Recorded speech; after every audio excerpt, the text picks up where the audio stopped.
Hey, what is up, everyone? We are here, Three Swords Productions, covering an online local today, and we are jumping straight into the action, I believe. So, right Yeah. into it, we got two players playing here, one Katakuri versus one Trafalgar Law, and we are mid-game. I've not been able to follow exactly what's going on, but catching up.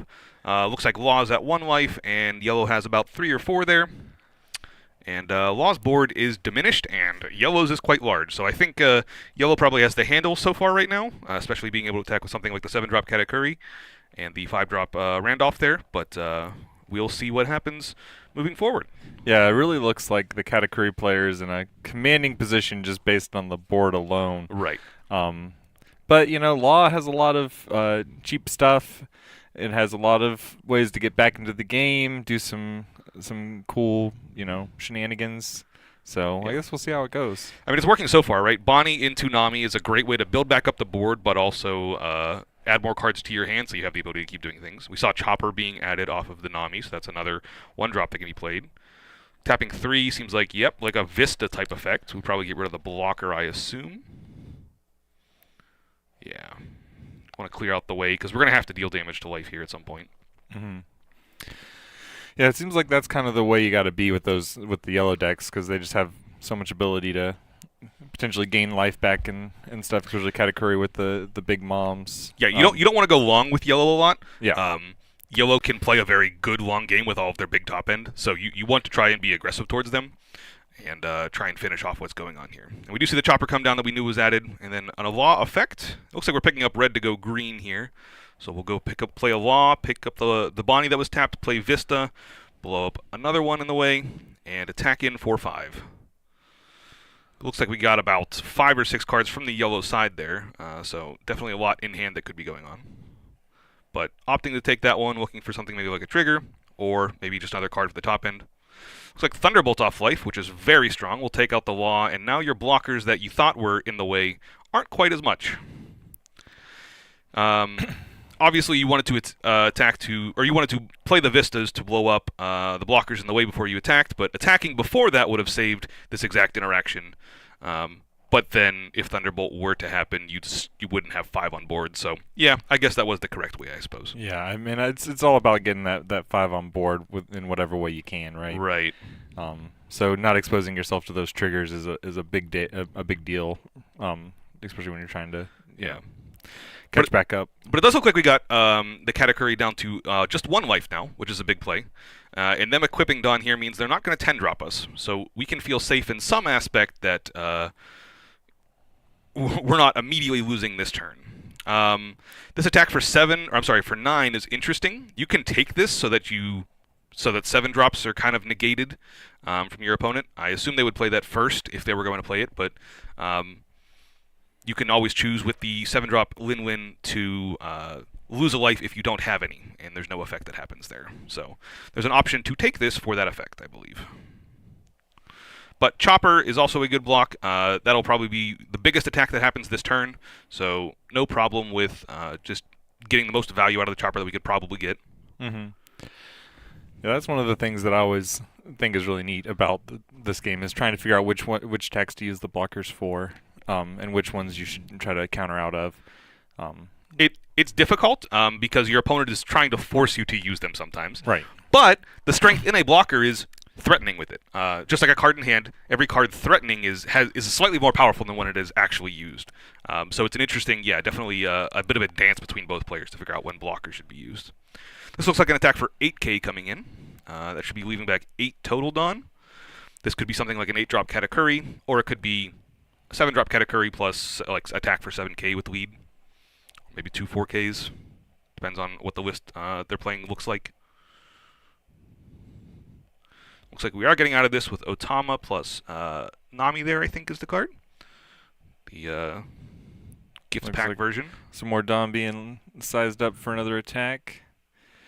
Potentially, yeah. So this is an attack for 9k. You get the extra 1k from the Katakuri ability, and they're going to look at their own life just to know what's going on there, whether they should be taking it, what triggers will be looking like. We got a Makino plus a Otama there, getting out of that attack, and that is not enough to get out of the attack, so that should not have happened. That was an attack for 9k, and then two 2ks to get out, which is Oh, not I enough. think it was only for 8, right? Because there's 3 done right there. Yeah, but the Katakuri Okay, gets a plus 1k okay. from the ability. Gotcha. So that was not legal, but that's okay. Continuing on, it looks like yellow still is in a decent spot regardless, playing blocker Sanji in the way and playing a Strucin, discarding a trigger to then get rid of one of the 1ks that were on board in the way in that Nami. So you've definitely lessened the punishment that's going to come back for that. Your opponent's going to have to make at least 3 attacks that are sizable enough that you wouldn't be able to get out of, and I think yellow's still fine for that here, even through that slight misplay. Capone Gang comes down, another blocker in the way, building back up to that law limit of 5 characters on board. And we are playing Jet Pistol, getting rid of the Sanji. Okay. Getting rid of that means you only have to connect with 2 attacks now. The Sanji can't block anything in the way, but your opponent does have a lot of cards in hand. Yeah, the Katakuri player does have a lot of cards in hand. It would be pretty impressive with only 5 more Dawn up for the Law player to be able to get through all of those cards. So. With Jet Pistol in hand, I think it would have been interesting to maybe hold back the Beige. Don't play it out quite yet. Have that Dawn up to threaten just in case you wanted to come in and try and finish it on attack. But I think this is also fine. The Nami obviously pays for itself, so no problem there. But it looks like we're going to go for a 2-turn line where we attack this turn to get cards out of the hand and then go for the lethal next turn, attacking for 5k with the lead.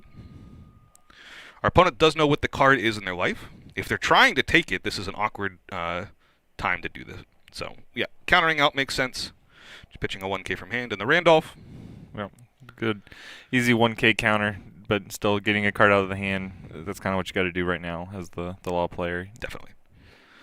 And we are back to playing the Bonnie we know was in hand and tapping it with an extra Dawn. That does put us up to the limit of 5 here, so nice job there. Bonnie adds Bonnie, one of the few searchers that can, and that's a 1k in hand for later if we need that. We could, at this point, either attack or use the Law ability to do some shenanigans of things. I assume paying the ability at this point just to play around Thunderbolt in any weird fashion is probably correct, but you can attack for 7. I think it's about the same since your opponent didn't take the trigger already. But looks like they take the card, and it is okay. Oh, Brûlé? Yep, Brûlé came out, so blocker in the way, so the 2-turn line pays off anyways. And it looks like we're passing the turn. We're not even going to use the ability on the Law leader to pick something up. Instead, probably holding things open for a guard point or radical beam or anything like that can come out of this Law deck for events, because they don't usually play a lot of events. Right. I mean, you still have to represent, I think, a couple of events just to be on the safe side. Like the Law player's at 1 life, right? Yes. So, you gotta be careful a little bit. Probably play a little more conservatively than you'd like to, just to. Okay.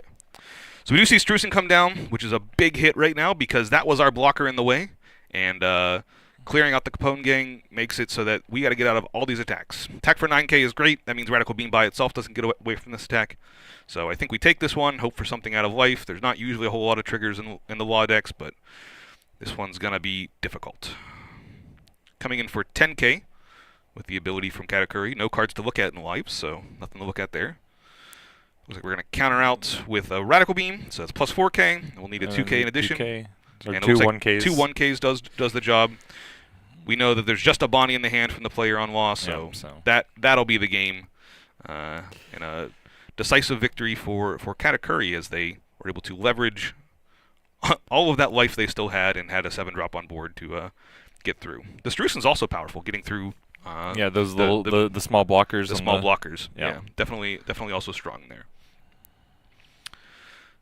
But yeah, a solid game, I think. Obviously, 2 decks that are viable within the meta, and a good showing of both players kind of feeling each other out. We didn't get to see the entire game, so we didn't get to see exactly what transpired before there, but I liked how it finished, at least. It was good. Yeah, it seemed like a very good back-and-forth game. It seemed like the yellow player kind of did yellow things and got those bigger characters in play. And yeah. I think that's kind of what you want to do against the Law deck, is just establish that big board and just kind of leverage that. There's plenty of decks in yellow that you want to play for that big end, the 7, 8, 10 drops, and just kind of leverage that way.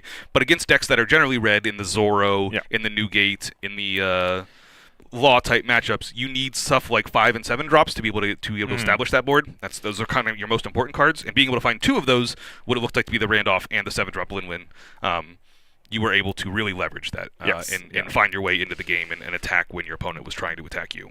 Right. Yeah. Getting those earlier drops in play for sure helps you like stem the tide and get to those bigger drops. Right. And it didn't even look like the category player necessarily needed those as much as just had, like you said, the 7 drops and stuff to. Yeah. Yeah. Okay. Well, we're going to find our next round here, hopefully coming up soon. Our manager, Steven, here, will let us know what's coming up. But in the meantime, we will figure out what exactly is going on.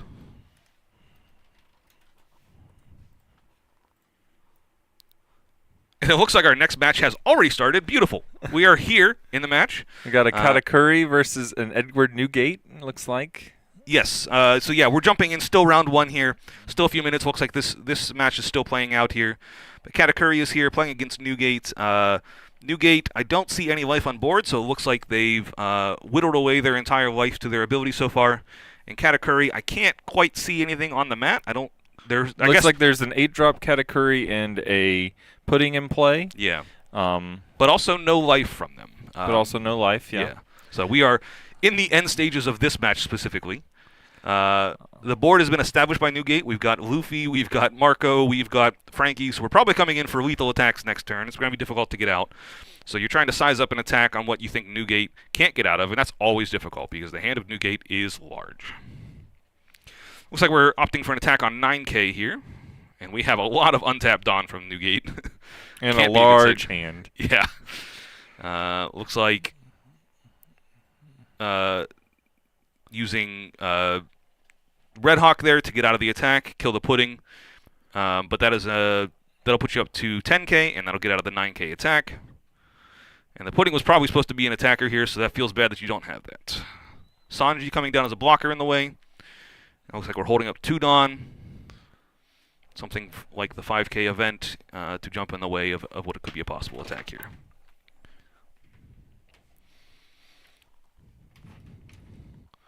Jumping back to the side of Newgate, we're untapping, and we're going to have many attacks here. It looks like we have about 3 cards in the hand of Katakuri there, which means... Starting with a giant Luffy attack. Giant Luffy attack means you have to get out of this attack. It can't be blocked by Sanji, so use every card in your hand to get out of this, and then I'll attack you 3 more times, and you likely won't have the cards in hand.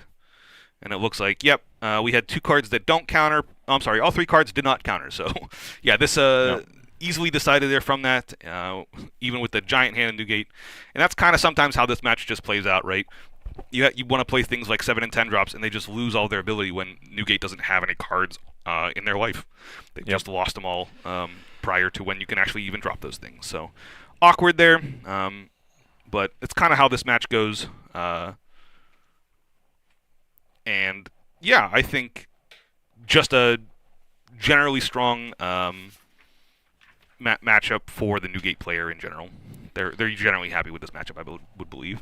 Yeah, I can dealing the damage to themselves. I agree with you that like whenever your big card from the Katakuri player is the Charlotte Linlands that drain for 1, it does seem to be a little bit awkward whenever your opponent just is whittling away their own life total, and that's kind of their game plan anyway. Yeah. But no, I think. When you're playing yellow in those matchups, one of the things you really want to aim for is establishing board early. You need stuff like the blocker Sanjis, you need stuff like the Randolphs to be able to get that board and be able to attack your opponents, not at a Dawn negative attack. You need to be at least neutral for those 6K attacks at Newgate, which is a difficult thing generally, which I guess Sanji doesn't do, which is one I just said. But that's one of your 4-drop plays that is actually decent in those spots. Right. Yeah, figuring out how to get through that Edward Newgate breakpoint of 6K is an entirely different beast, difficult. Especially when most decks are built, with that 5K breakpoint in mind. Yeah. So like you said, having to commit those extra Dawn, especially when you're trying to play on curve basically every turn from the yellow side. Yes. And just go up and up and up, makes it to where you can fall pretty far behind pretty easily. Yeah. And something else you kind of need is you need blockers in the late game because you're not going to kill them quick enough that you're going to need the blockers to get in the way. But that's always negated by like we saw there, the 5-drop Luffy that can just come down and say, I don't care about blockers. Yeah. So you need to get a little bit lucky, I think, in addition to that. But yes, in general, trying to curve out and get in the way is the strongest thing to do there. Yeah, red's powerful, you know. It's a pretty good color, so I've been told in the game. But Newgate's obviously still a top tier deck. It's been there since set 2, so you shouldn't expect not to play against it. That's true. And I think that's one of the things you got to think about when you're registering Katakuri to these type of events. Yeah. But Katakuri getting new cards all the time. Like we got potentially Yamato and a bunch of other stuff going on. So looks like we're jumping over to another round 1 game that's still going on here. We got two leaders here. One is Blue Croc, Mono Blue Croc versus Edward Newgate. Newgate with no life. And Mono Blue Croc looks like no life there as well. So we're getting towards the end stages. We can already tell that Croc has little Dawn, so they've been using their ability here. But has a decent-sized board with the Mihawk and with the Sentomaro. But it looks like they were able to just get through, or they were attacked out. So that is the end of that game. Nice job there from whichever player won.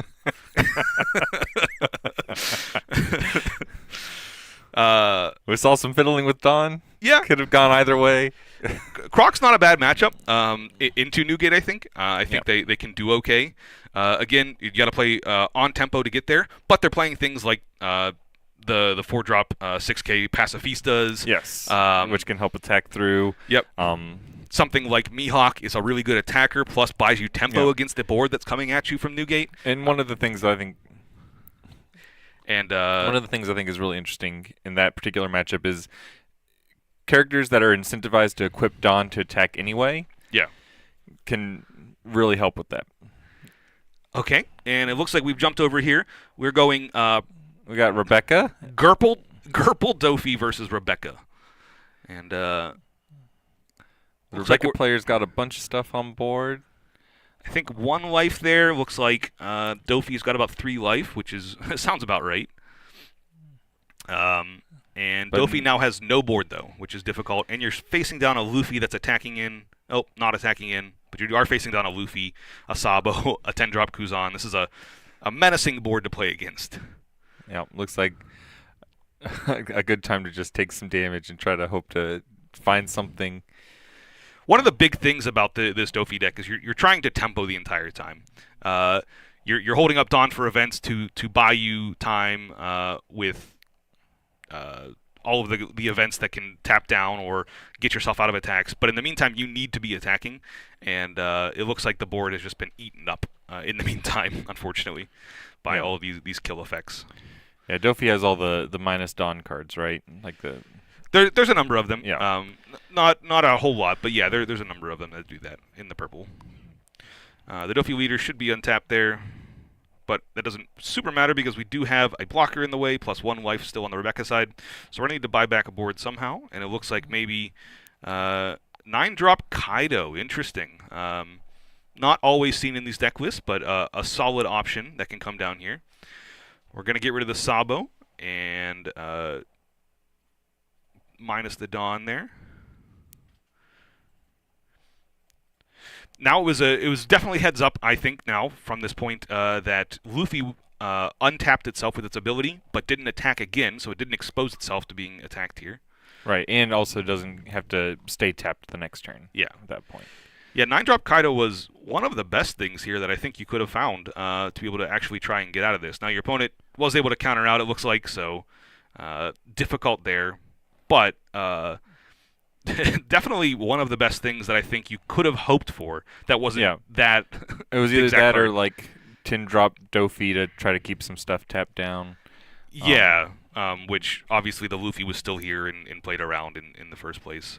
But looks like we're attacking in for 12, making sure we're big enough over top of the events that could possibly be seen. Looks like we'll take that one, and there was no trigger on that, which is a little upsetting from the Dofi side. Looks like we're seeing a King Kong gun, and we are going up large on the attacks. Coming in big, and this is going to have to be a lot to get out. It's going to be discard the hand to get out of that one. But yeah, it's just, you untap Luffy, do it again. So that is looks like it's just the game here. too many cards from the Rebecca side, and they're able to buy back so much of the board with things like their Orlumbus Kairos package, which is just unfortunate. But Yeah, getting to that point in the late game with the Rebecca deck where you can start stacking your deck and getting exactly what you want at every yes. point in the game, with those Luffy Putuk 7s is so good. Right.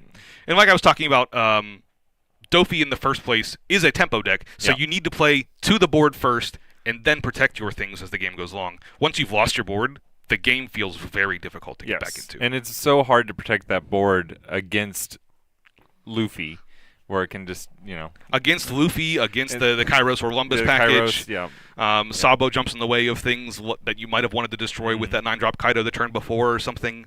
So there's definitely awkward abilities there on what you can do. Yeah. But Luffy is a powerful card, obviously something that has really helped this Rebecca deck shine in the first place, being able to attack add card untap characters, attack twice. all of it. Yeah. Very very strong card in general, and definitely the most important piece in that Rebecca deck. Seconded by the King Kong gun that goes right alongside, Of course, to yeah. finish out those games. Yep. But definitely a nice showing from a deck that I like in the Rebecca deck. I think it's pretty cool. Yeah, I like the Rebecca deck too. It's fun to just draw a card every turn, It feels very powerful. It feels very powerful when you can do it for an entire game long like that. Yeah, and I feel like one of the biggest strengths of it is there's not a whole lot of like stadium interactions and stuff too. So like just having that sit and play for the entire Yeah. game, getting that free value.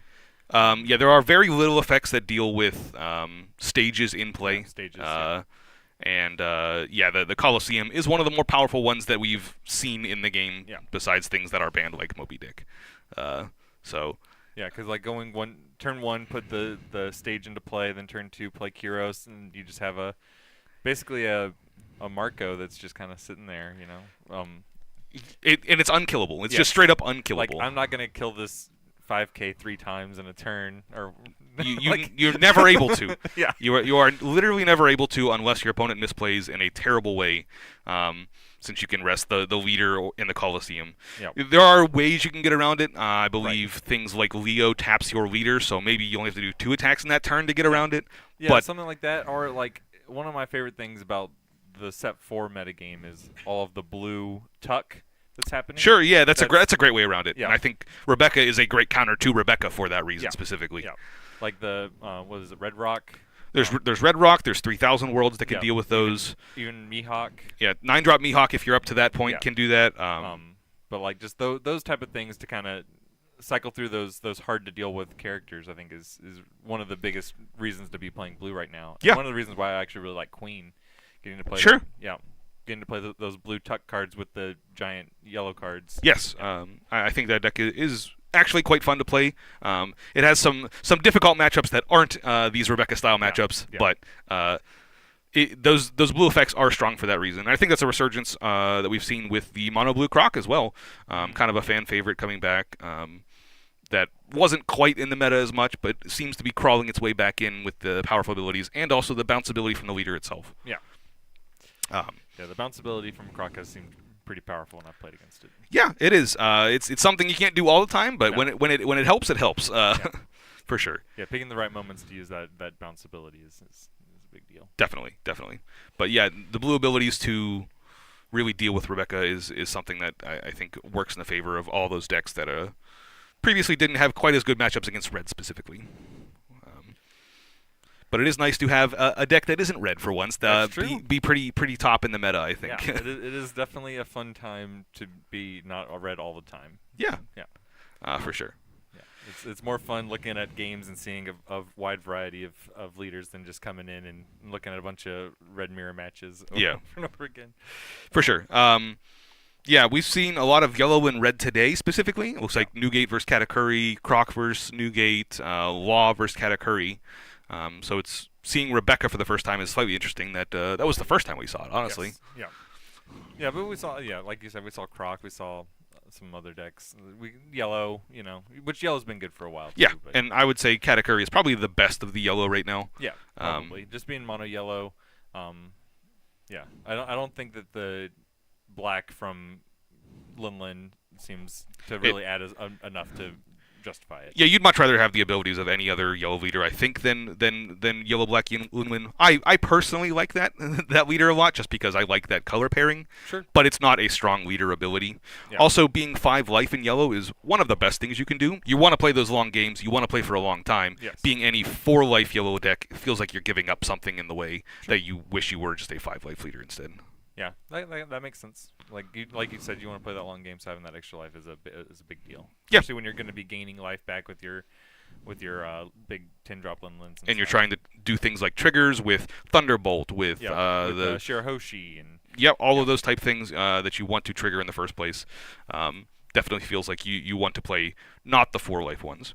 Queen, on the other hand, obviously can also play a really long game. It's only a 4 life leader like we're talking about, but they have the ability to heal back so much if you play it in a way that can really help to get you to that long time. Yeah, one of my favorite things about the Queen deck is that you get to play aggressively, put all your cards on the table, and then just kind of keep grinding them out.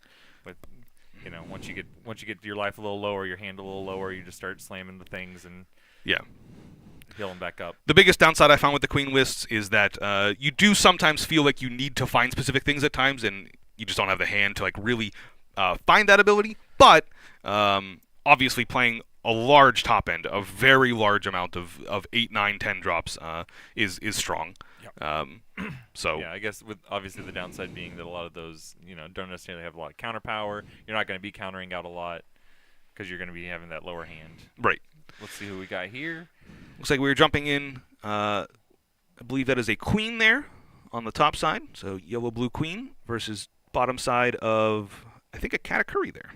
All right, a little yellow on yellow. Let's see if those blue cards are the extra life ones that matter more in this particular game. This will be an interesting matchup. Both decks playing a lot of triggers, so Katakuri is going to get a nice say in what the triggers will look like throughout the game if they're able to use their leader ability for that. The top end feels like it's slightly skewed towards the Queen side, obviously. So when we're playing a long game, having more will be something that Queen will be looking for. Just being able to slam a 9 to 10 drop every turn once the game gets past turn 5 is going to be a lot of a bigger deal. But, not being able to play Linlin is another big strike against Queen in this matchup, where Katakuri can start slamming those 10 drops to kind of just do indirect damage and stuff like that.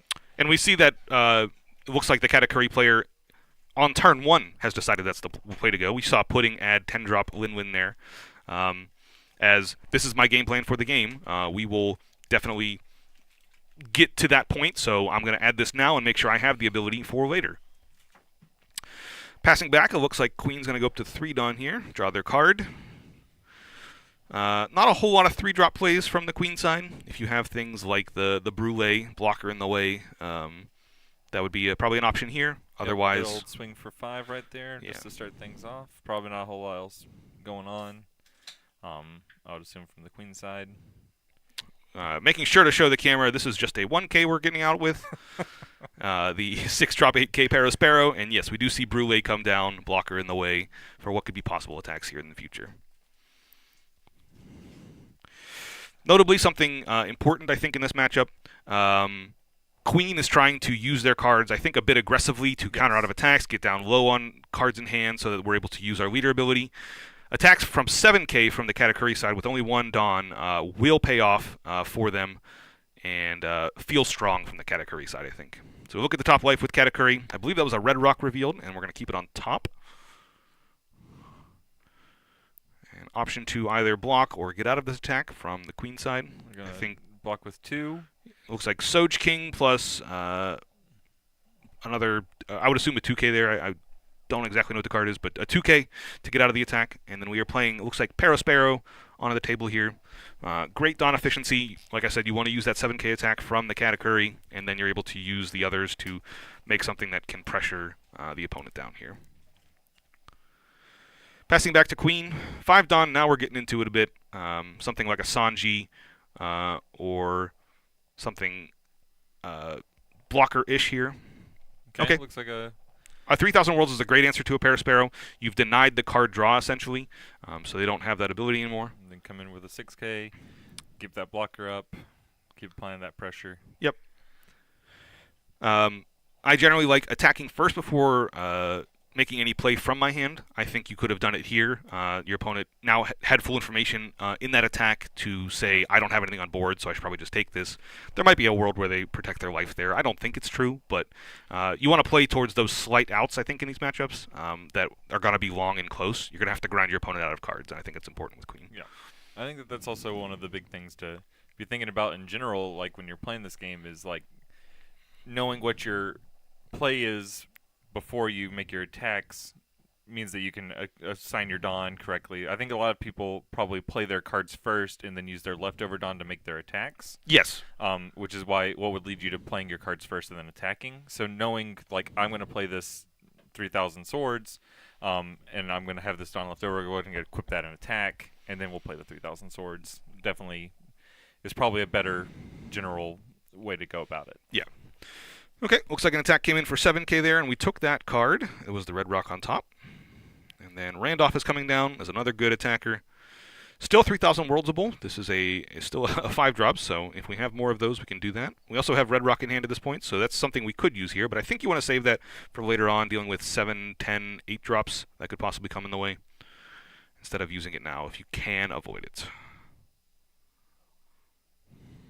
All right, we got a 7 Dawn play. That's a Soj King. Very, very good tempo play here. Soj King is going to bounce back the Randolph that came in. We'll draw 2, discard 2. So nice little filtering ability here from the Queen side. I think it's interesting this deck is playing this many Soj Kings. The Queen ability doesn't trigger unless you have an 8-drop in play, and Soj King is notably a 7-drop. But it is a nice curve filler in the meantime for if you're on these 7-drop turns. So it looks like we're discarding 8-drop Katakuri and Boa Hancock, I believe, is that? And one of the things that's notable about playing some 7-drops in your deck is that if you're on the play, you're going to be on 7 whenever if you were on the draw, you'd be on 8. Mm-hmm. So making sure that you have plays to do when you're both on the play and on the draw is very important. Definitely. Katakuri countered out of that attack, and we're going back to their turn here.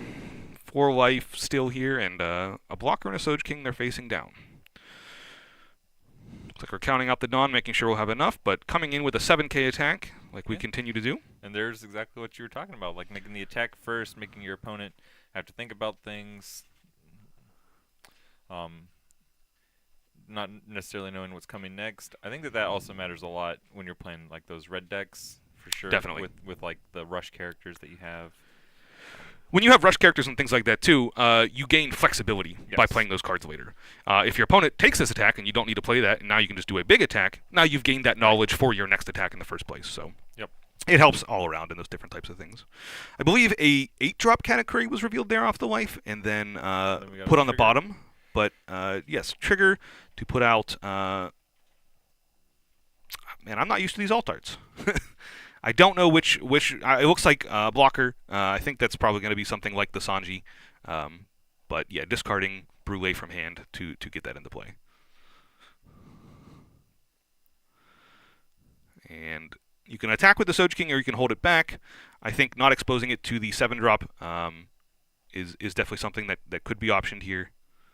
Yeah, I think that it's reasonable to just leave your stuff up and have a better spread of attacks next turn, potentially. Yeah. But yeah, looks like the life was gained off the 7-drop Linlin there, which I think is correct. You're playing for a long game. You can't lose your life as Queen yet, I don't think. You don't want to go down to just the 1 life. You wouldn't be able to trigger the life heal from the Queen. So, good play there.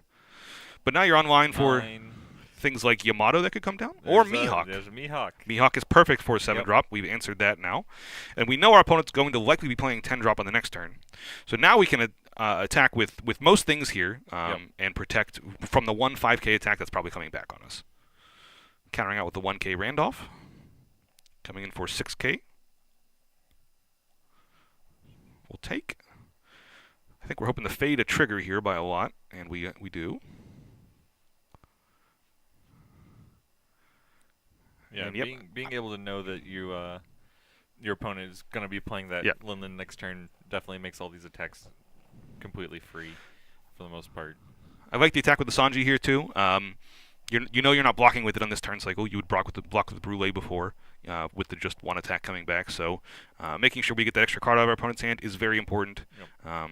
Not to mention we probably are looking to just counter out with the 1K here if we can for if that attack with attack for 5 happens.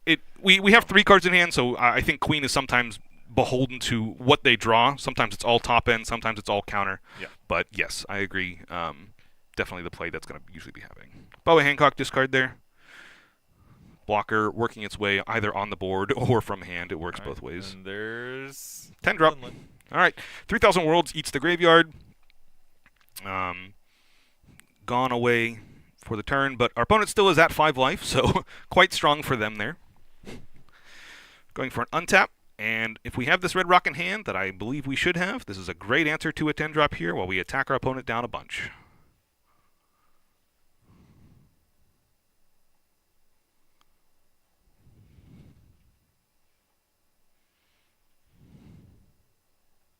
Yep, red rock is there with a 10 drop on the bottom. Perfect. Red rock, such a powerful card. Definitely. 6 mana, answered anything. Great. Playing that first here is good, I think, because now we'll be able to use the Queen ability. I guess we could have done it anyways, but still, now we have the Queen ability we can use by equipping it on. Looks like we're going and playing Dofi and stacking top of our deck to possibly see what we're going to draw in the first place, playing our next few turns. Try to play a little of the Katakuri game and see what we can put on top. Yeah. Figure out what might look best. You do always have the option of going bottom.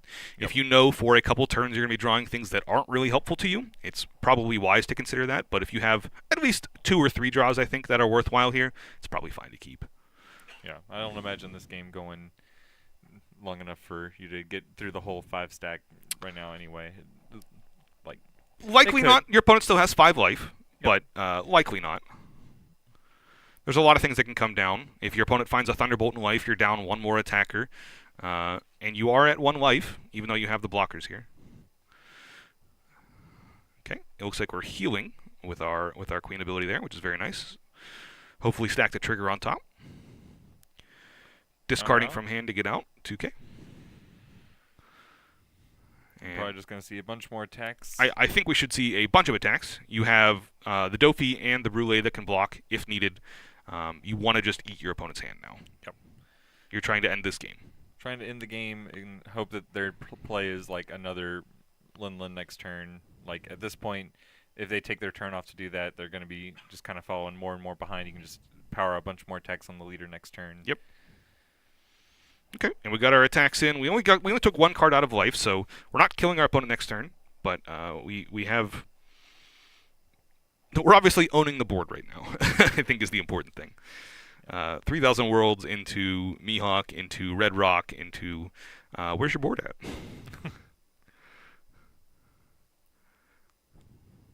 Let's see what the answer is from the Katakuri player. Looks like it's just another 10 drop. Yep, another 10 drop. Yep. Looks like Brule is hit the graveyard now. So that was a trigger we stacked on top of the deck to heal. Gone. I think it's interesting. A 5K attack did come in on the Sanji there and just took it out.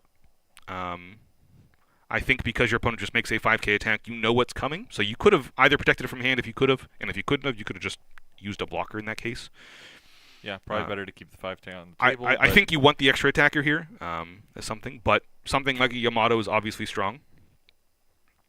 Yamato's going to come down, heal us, and also answer the 2K pudding that's on the table. Generally is not going to be impactful, but there are times where that extra 5K attack that could come in means the whole world. So. And here we are. We've healed back up to 3 this turn as the Queen player. Yep. A lot of life being gained on both sides. And just trying to keep the pressure on. I think the Katakuri player has 2 cards in hand left. It's what it looks like. Yeah, we're getting out of cards in hand. We have just the 10 drop on table. Now we do still have it, which is important, but with all the blockers that are on the Queen side, this is going to be difficult. So we're getting in for 2 attacks. No triggers is detrimental, I think. I think you definitely wanted to find things there. Something like a Thunderbolt, something like a Brule would have been very nice. Yeah. We've now At least the Katakuri player is now established at 12k. We can start trying to attack some of those characters back. Um, attack the Mihawk, maybe the Soga King. Try to start getting some stuff off the table. It's an uphill battle, for sure. You're going to have to spend a couple turns attacking the board, but you're gonna have to spend a couple turns attacking your opponent as well. So yeah, Might as well at this point attack the board, try to make the king player run or the queen player run out of stuff. yeah. I think at this point you're looking for things like more 10 drops and 8 drop Katakuri. You want to have those tempo plays that are going to be able to buy you time. We do see the Linwin attack come in, and as it doesn't matter where it's going, I think Brule is always going to jump in front of that attack. Looks like this one goes to life for the queen player, and it's just taken. Yeah, that's a pretty easy take there. Gets us to 2 and 2, which is kind of where we want to be, right? I think so. It looks like a Sanji coming down there. 2, 3, 4, 5, 6 left. A 6 play, yep, means the vanilla 6 Dawn 8k Pero Sparrow's on the table as well. Good attacker back. And now we're hoping to survive this turn. We got a lot of large attacks coming in. Sanji is a blocker. Can be troublesome to get around, but yeah. If we don't have to block with it, it's a nice attacker back. But at least, that one of the things about these yellow matchups is everything's kind of on the table, Yes. in a way. Like, you should know basically what your opponent's going to be attacking you with on any given turn, or what their potential attacks are. Not a whole lot of rush coming out of nowhere. And you're at 3 life as the Katakuri player.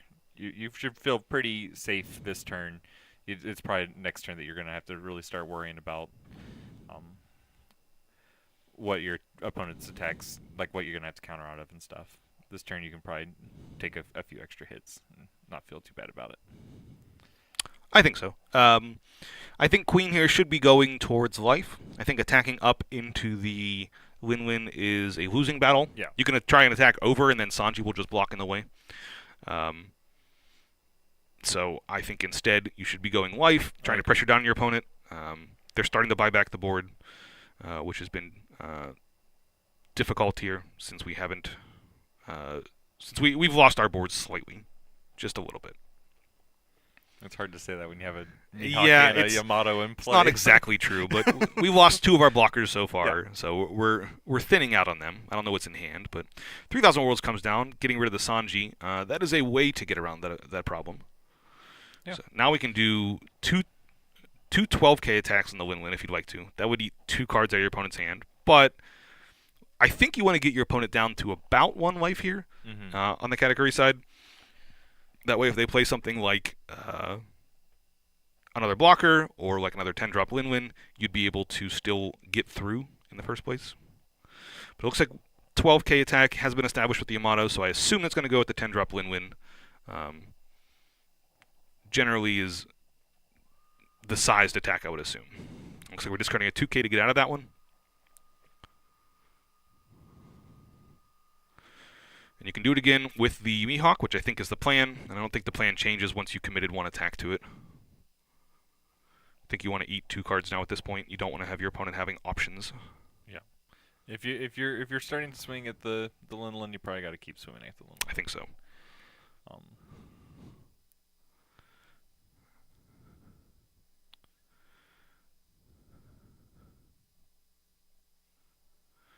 Looks like we're just optioning what's in hand versus what abilities are worth it here. Attacking for 6 at life. Looks like it's going to be taken. Looks like we got a trigger. Okay. Trigger of some sort. Oh, that is a Capone gang, which means 1 attack has been negated here, so I assume the Mihawk can't attack this turn. And now, yeah, we'll just see an 8k attack with the lead. And a heal up. Yeah. It is slightly unfortunate. This Mihawk definitely wanted to attack this turn. And I assume it was going life, but... yeah, I agree with that. Yeah, it does feel slightly unfortunate. You weren't going to get around that, so it's fine, but... Passing back to the Katakuri side here, we've got 3 life for Queen, so I don't know that we're going to be able to get through that in any timely fashion. Instead, I think it's worth to try and attack their board. They didn't play anything to the board last turn. They just sized most of what they had for getting rid of your board and attacking you down. So I think now is the time to try and capitalize on that by attacking down things like the Soj King here, or the Yamato. Yeah, I think getting the Yamato off the table with the Lin Lin is probably a good strategy. I don't imagine that the Queen player is going to have the resources to try to protect the Yamato and also still have things to attack back with. I assume we'll use Dofi here to jump in front of this 12k attack. One card in hand means that Yamato down. It won't be protected by that, but yeah, we do see that come down, and it looks like another 10 drop. So even though we didn't attack our opponent's life, we still got through one of their life this turn, which I think is important, especially when you have now the board that you have. Yep. Well, now we have two 12Ks in play. Like, starting to look a little rough for the Queen side of things, and that's the power of being able to play the Big Mom Pirates. Yeah, I think so, and I think now we're seeing Queen took a turn off from playing to the board last turn, whether they wanted to or whether they didn't have a card to do it from their hand with. And Yellow said, I'll capitalize on that by clearing as much as I can and placing down my own stuff. So now the tempo feels like it's swinging towards the Katakuri side when they've bought back all this board. Now, they did find 3 10 drops this game. That's an aspect that's going to happen. You were able to answer one of them with Red Rock, which is very powerful, as about the only deck that can do that right now. But it looks like we're coming in for an attack for 10k. Another heal. And, yep, that should be an attack at our opponent's life, I would assume. At this point, it's really not worth swinging into these characters. You're trying to kill your opponent before they can kill you, I think. Okay, instead, I'm wrong. I haven't played a lot of Queen, so that's fair. It's possible that you want to clear down the board. Make sure that you're not dying, and you're playing that control route that Queen is known for playing, which is also fair. I think that it is reasonable to try to just keep the board clear. If you can get those 10 drops off the table, you're probably getting pretty close to being home free. And if you can buy time and heal one a turn, and just counter out a little bit and use your blockers in key ways, you can hopefully kind of grind out. Yeah. I like not exposing the Mihawk here. I think that's great. No reason, because you're going to be facing down 2 attacks at least that would be larger than it. So I think it's great that we didn't do that. I do like the play of putting out the Boa Hancock as well. This will be a nice card draw here for us. We can find those top ends that it seems like we're missing right now. But yeah, I think that probably was one of the better plays from the Queen side here, since it doesn't seem like we have the resources to do much else. Yeah, like with the Katakuri player still being at 2 life, it's going to be hard to get through that in like 1 turn, So you're going to have to be playing multiple turns. Might as well try to trade some board. Okay. From the Katakuri side, it looks like we're optioning what's going on with the hand here. We should attack both of these Lin-Lins into our... oh, I'm sorry. The Mihawk did attack. Yeah, as I was talking and we were talking about other plays here, I got distracted, and the Mihawk just is attacking. Yep. Looks like we're taking the life here. And it looks like I think that the communication the players were having was a, wait, no, I think I do want to attack with the Mihawk. Okay. Type of a conversation. Because I think that what we thought was happening was they were passing the turn with the Mihawk up, and I think they decided, no, I should probably attack my opponent's life anyway. Interesting. Getting your opponent down to 1 life does feel strong. I think it's fortunate that you're able to get there. But exposing the Mihawk does mean that you can get attacked back pretty easily here. Yeah.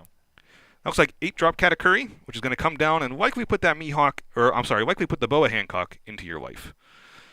Which is one of the things that was going to help protect your Mihawk here from these large attacks. And now it looks like this Mihawk is going away. 2 12k attacks into it means that one of them will connect and you only have 1 card in hand. Yeah, so might as well go ahead and just let the Mihawk go at this point. Yeah, is what it is. It feels like the attack with the Mihawk there was a play that kind of wasn't as necessary, since you said as the Queen player, we established this turn. we're playing towards control. We're going to clear the opponent's board and try and buy into this game by attacking the creatures. And then attacking with the Mihawk to the life feels like it's not playing towards that plan. Right. It's playing towards a more aggressive. I'm going to try to end this game because you have a bunch of 12 drops on the, Yes. or 12Ks on the table. I need to just ignore those and race. But it seemed like there were some attacks the previous turn that led us to believing that it was a more control-y game, like the Yamato attack on the Lin as opposed to attacking the leader.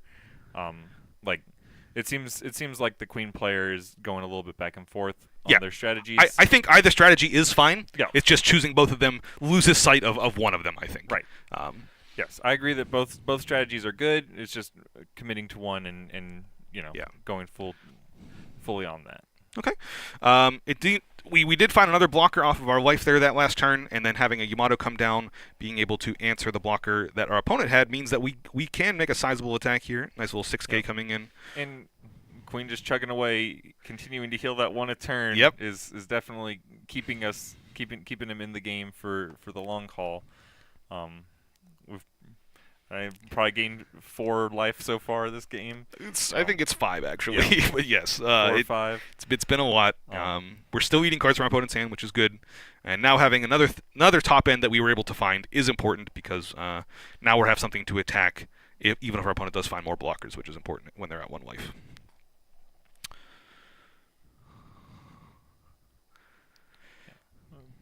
Both players also still playing a fairly low resource game. It feels like at this point, like 1 or 2 big attacks is going to be able to kind of break through, especially from the Queen side, with only 1 life left.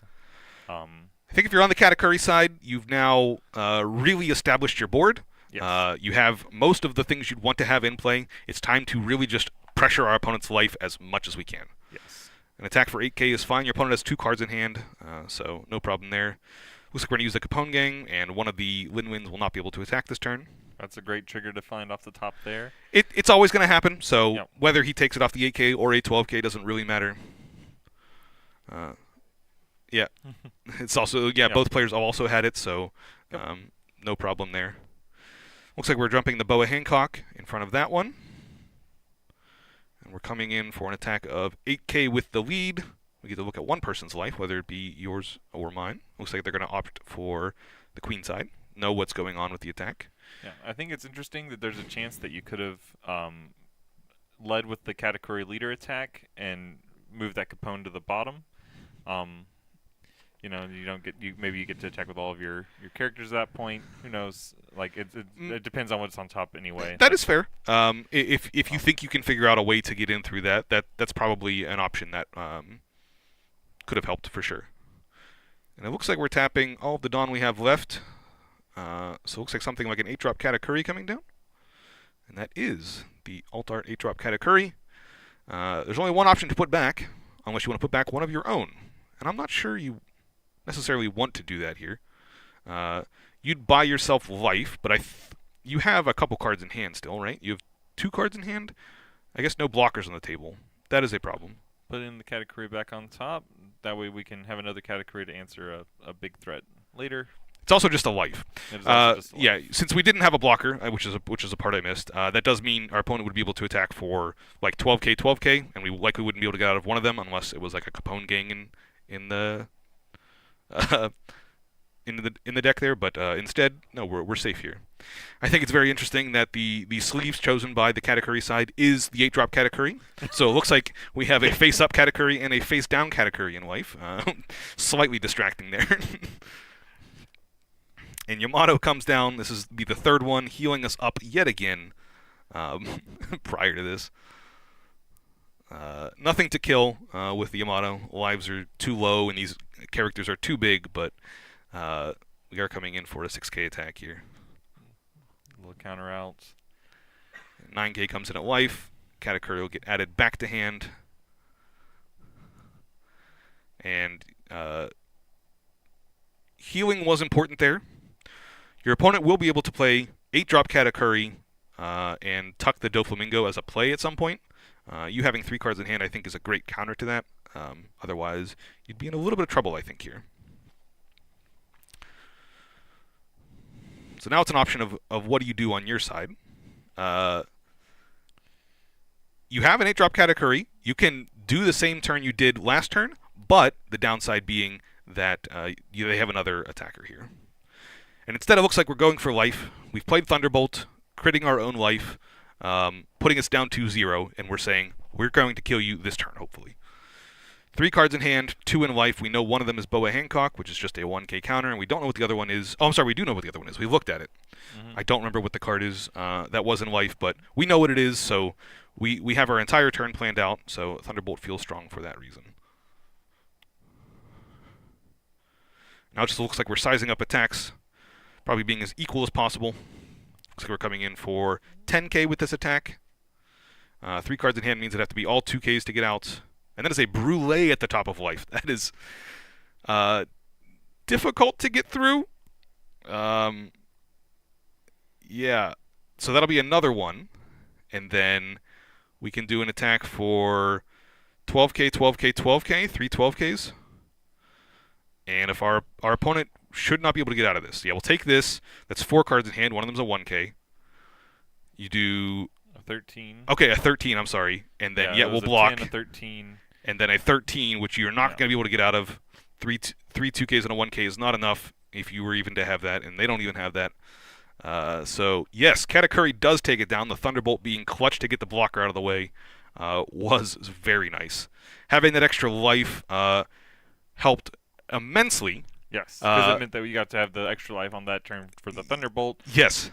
So the Katakuri, stacking the Katakuri was even more important than we gave it credit for in the first place. It gave us that time. Also, Capone Gang coming down from each side there, really being able to buy that time while also being a 2K counter was incredible. This card has proven to be great in these yellow matchups. Yep. And that Brûlé, the Brûlés have been great. Like, all those triggers are just great. Like, being able to play with your life total like that is in a way that a lot of decks can't, and have all those triggers to just keep doing random things as you're getting attacked down is awesome.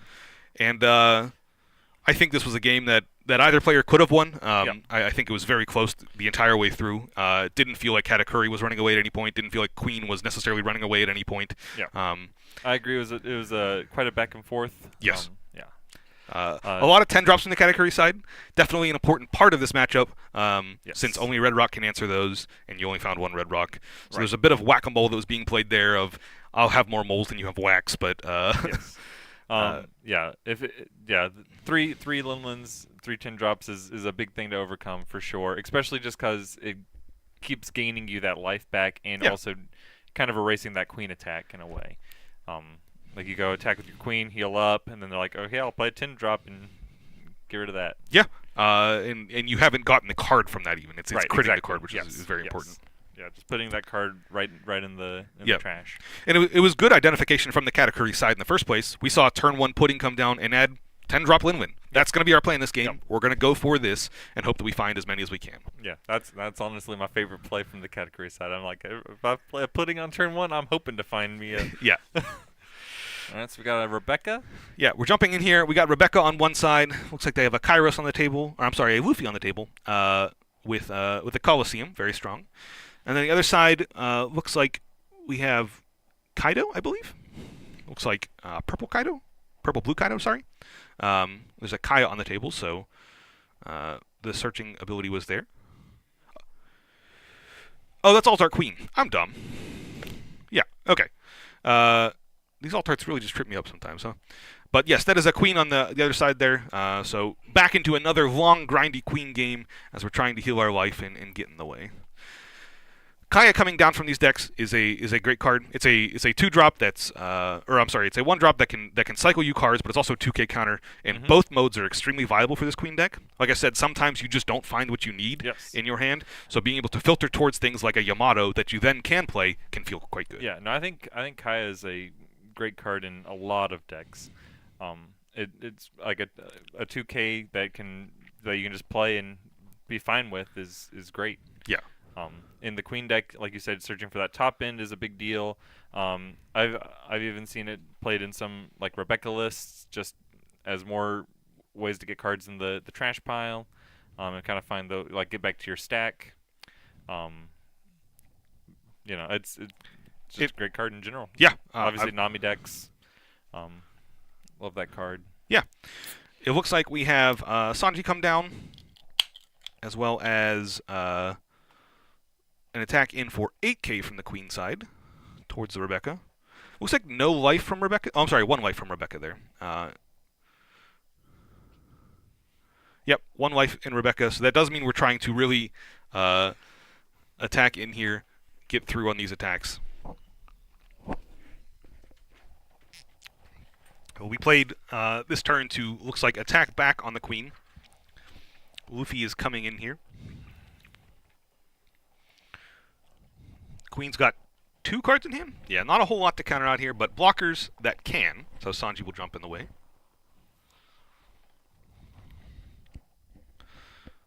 Tap 4, 3,000 worlds, tucking it to the bottom of the deck. And now it is open game. Swinging at life with what we have left. Yep. Looks like King Kong Gun is coming in, and I assume we have double attack, 15 cards in the graveyard, which means we need to get out of this. This will be an attack for 11s. With 2 cards in hand, you're not going to be able to, right? Oh, it's an attack for 8. I'm dumb. So got out of that. Looks like Bartolomeo comes from hand, and now we have blockers, 2 of them in the way, even though there's only 1 here. The Sabo effect, not in play because it was already in play for a turn, so don't have to worry about that. Yep. And the Sabo effect and stuff like that is another reason why I've been really liking those blue cards. Yes. Like Borsellino, another card that can't be OKO'd Yep. by opponent's effects. Like there's just so many random little things like that those tech effects get around so well. Definitely. Yeah, well, I love seeing those blue effects that can get around those quite strong. Looks like we're adding a card with Rebecca here. Bartolomeo is going to be the choice. We saw 8-drop Katakuri come down and tuck away the Luffy, so we've got 2 Luffys in life. It feels a little awkward because the turn that you attack Rebecca to kill them, you're going to want to attack them pretty much all at the same time. You don't want to give them the Luffys to be able to attack you back with, especially Right. with Colosseum in play. So it'll be awkward of we need to dance around attacking both of these in a turn.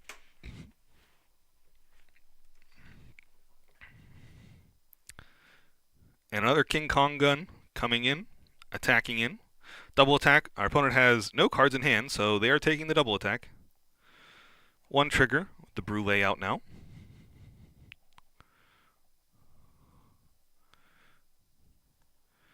The question is, will you need the Sabo to block?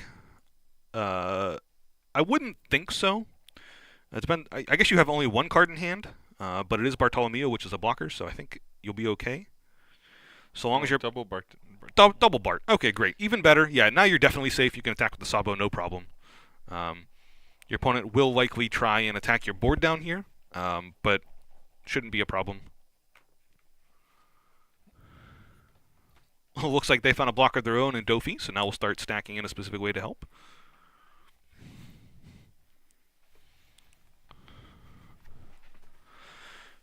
And just figuring out what the top of the deck should look like, if at all it should look like. We have that option to put it on the bottom as always, with the Dofi ability. And it looks like we are stacking towards top. I assume we're looking for a specific trigger or something to put into our life here with the Queen ability. I think it's interesting. Like I feel like most people are gonna fiddle with the cards and put them in an order anyway, even if they were gonna go bottom out. I feel like it'd be really heads up to be like, nah, I don't want any of these. Put them all on the bottom immediately. I think that's fair. The Queen deck can play for a long time, so that's definitely not a problem necessarily. But attacking in for 9k, healing up that life that we stacked on top. Our opponent should block, and they did with Bart. And we'll attack, I assume, the Sabo here. We don't want to give our opponent really an option necessarily of being able to take it from life and get this Luffy back. So I think it's correct to, block with the Bart and save the Sabo. Use the ability. Looks like we added a Gyatz there. Attacking in with Sabo for 6. Blocker. And 2 cards in hand. Can't attack with the leader, so I assume it'll be some version of attack with what you have on board and the Bart. There you go. 5k come in. We will jump in the way yet again. another Bart. So this is our fourth one now. This is this is the plan, I guess. And we know the other card is, I believe, the Gyats. And probably just a 2K in hand, unless you feel like you need the attacker next turn that you're going to be equipping a lot of Don to. Yeah, this has turned into a very interesting game. Like you said, with those 2 Luffy's in the life total, you kind of want to try to deal 3 in a turn, and not give them one of those Luffy's back. So being basically trying to clear a board, clear the Sabo out of the way, and Rebecca, I feel like at this point in the game is really finding that struggle with the fact that Rebecca herself can't attack, or having to use, like you said, the Bartolomeos to try to pressure, which is not really where you want to be. You'd rather kind of leave those up. Definitely. But you have to make sacrifices when you're playing Rebecca, and you gotta just kind of apply pressure when you can with what you can. Definitely. I think it's heads up to attack with them. It feels like a lot of times with blockers you want to hold them back and block, but a lot of times you need them as attackers, and it's a good identification when you can figure out this is an attacker I need right now. Mm-hmm. And kind of another thing with the Rebecca, it's kind of a heads up play. You can almost be like, I don't have my blockers, maybe you'll attack me, and you can try, it's not as, you're just putting more things on the board and making your opponent make more decisions is always a good thing. Definitely. Looks like we're figuring out what to do with the last card here, what we want to exactly attack or not attack.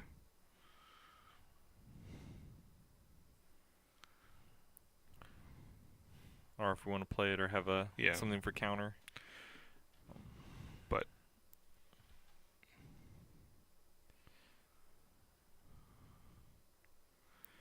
quick little figure out there. Hey, every time you put your mouse on the left screen, it puts it over top of the camera.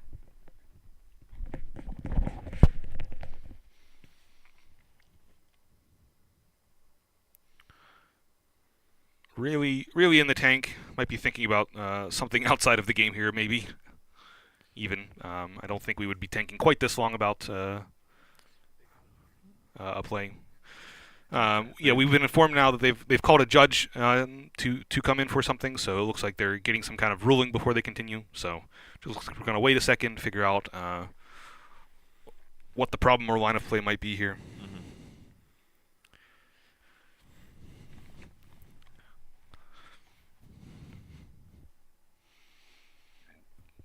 While these players resolve, though, everyone has such colorful sleeves in this game. It's an anime card game, right? So it's on some version, people want the flash. They like the flourish and finish of what goes on. Thinking forward in the game here, I think the way that Queen's going to be able to get out of what's going on is that they're going to have to find another attacker to be able to commit to the board. And we need to continue attacking our opponent's board. So we're going to try and clear the Sabo, try and clear the Bart. Looks like the game's over. Okay. It looks like, the game has been finished. I think that if the game were to continue, it'd be in the favor of the Queen side. Yes. They're going to continue attacking the board. They're going to continue putting out towards their own board. Yeah, and if the thing about the Rebecca, at that point that you have safely locked away 2 Luffy's in the life total. Yep. You do not have to worry about those Luffy's anymore. Yep. Which means that the Rebecca player has to potentially find ones. We don't even know. We didn't see the whole game, so we don't know if those other Luffy's, they could have already been in the trash pile. Yep. If they were, the Rebecca player has a very hard time getting out of that spot. Yeah, they're going to deck themselves. Yes, they're going to deck themselves trying to find an answer, and the Queen player can just keep attacking down the board that's not very threatening. Like a Kyros or something wouldn't even be that big a deal at that point. You just kind of let it sit there. You're just going to play completely defensive and just let them bleed out, essentially, as they run out of cards in deck. Yeah. And if you want to, once you've established a large board, you can just be like, I'm going to deal 3 or 4 damage to you in a turn. I will say, that exact pairing of leaders, a Queen versus Rebecca, is one of the grindiest matchups that you could choose in this current meta, with 2 decks that want to play such long games Yes. as they try and out attrition each other, Mm-hmm. that you'd be playing for a long while. I agree. You will definitely be going back and forth for a good long while in those matchups, and the queen player definitely has the ability to go over the top of what you're trying to do. Yeah. With those, you kind of have to tempo them out with those Luffy shots, and like we saw with the Katakuris, getting those Luffys stuck back in the life can be very detrimental. Definitely. That is one of the ways to try and get around it. A lot of times you try and attack to the Luffy, put him in the graveyard, but then another Luffy comes along and tucks Yes, that and one tucks back that on the one bottom back of the in. deck. Yeah, and then you just have a chain of Luffys coming through the deck. Yep. So finding a way to get around that with something like the Katakuri is quite strong. Yes. And sometimes difficult to do. And I think that's actually one of the things that I almost dislike a little bit about the Rebecca deck. It feels so reliant on that Luffy, and having one of those on the table to really like get through it. The Luffy is obviously an insanely powerful card. Yes. But like when you don't have Luffy, like we saw in that game where you get to the point where Luffy's or wherever they are, Yeah. and you're not finding them, like your deck kind of just. Your leader can't do anything really except for try to find you more Luffys. Yeah. Like, I think the important part is that it feels like it wasn't intentional to the design of what the deck should be doing. Mhm. The deck feels like it should be relying on the graveyard, and then your graveyard is the resource of an amount of cards I need there to do my effects. Yes. And instead, the effect of Luffy is I don't care about the size of my graveyard, I care about the size of my deck, and once it gets low enough, now I have the ability to stack it completely. Yes. Which seems unintentional to the design. I agree. But is an interesting play pattern at points. Yeah, no, I agree that the play pattern is very interesting. I just wish that it had like another thing to draw you to the deck besides, just Luffy as your like big power play. Yes. I wish that there was one other, like Kyros is close. Yes. Kyros is very close. Kyros is very strong next to Orlumbus and being able to use Yeah. the ability to really clear down what your opponent is doing. But that's not a game finishing move. Right. We're seeing Queen playing all top end as like this is every single turn haymaker, and instead Rebecca said, "I just need just the one. Yep. We'll figure out how to get there with just the one." And they find their ways to just buy the time in different ways. But no real boss monster out of that deck. Yeah. But Luffy's plenty good enough against a lot of decks. I don't know if it's quite good enough against the big yellow decks, especially if they get to the point where they're getting all their top end online. But against like the law decks or the more mid-rangey piles, it's great. Like being able to attack active characters and just kind of come in and clear the whole board on the turn. Yeah, definitely. It can also be strong against yellow. I'll say that stuff like King Kong Gun coming down, yeah, of course, and being able to buff our attack without needing much payment besides having things in graveyard, it kind of works in our favor in those instances. But Right. yeah, I understand. No, I agree. But then that's a 2-card combo. Like Sure. those should be very powerful, right? Yeah, that's fair. Yeah, like, and one of the things I think that my favorite part about this whole like One Piece in general is they do such a good job of capturing that flavor. Because like when you see Gear 4 Luffy using King Kong, like the Kong gun, in Dressrosa, like you're like, yeah, there's nothing that he can take down the world at that point. Right. Yeah. Yeah, definitely flavor wins all around in the game. I think For sure, a lot of for times sure. For that type of effect. But Yeah. yeah, we're going to be looking towards round 3 here. Is there any specific matchup you're trying to look for here, Zach? Any leader you're a big fan of that you'd like to see? We've seen most of my favorite leaders at Okay. this point. Yeah, I like Katakuri a lot. That's probably the deck that I'm drawn to the most at this point. Queen seems really powerful, but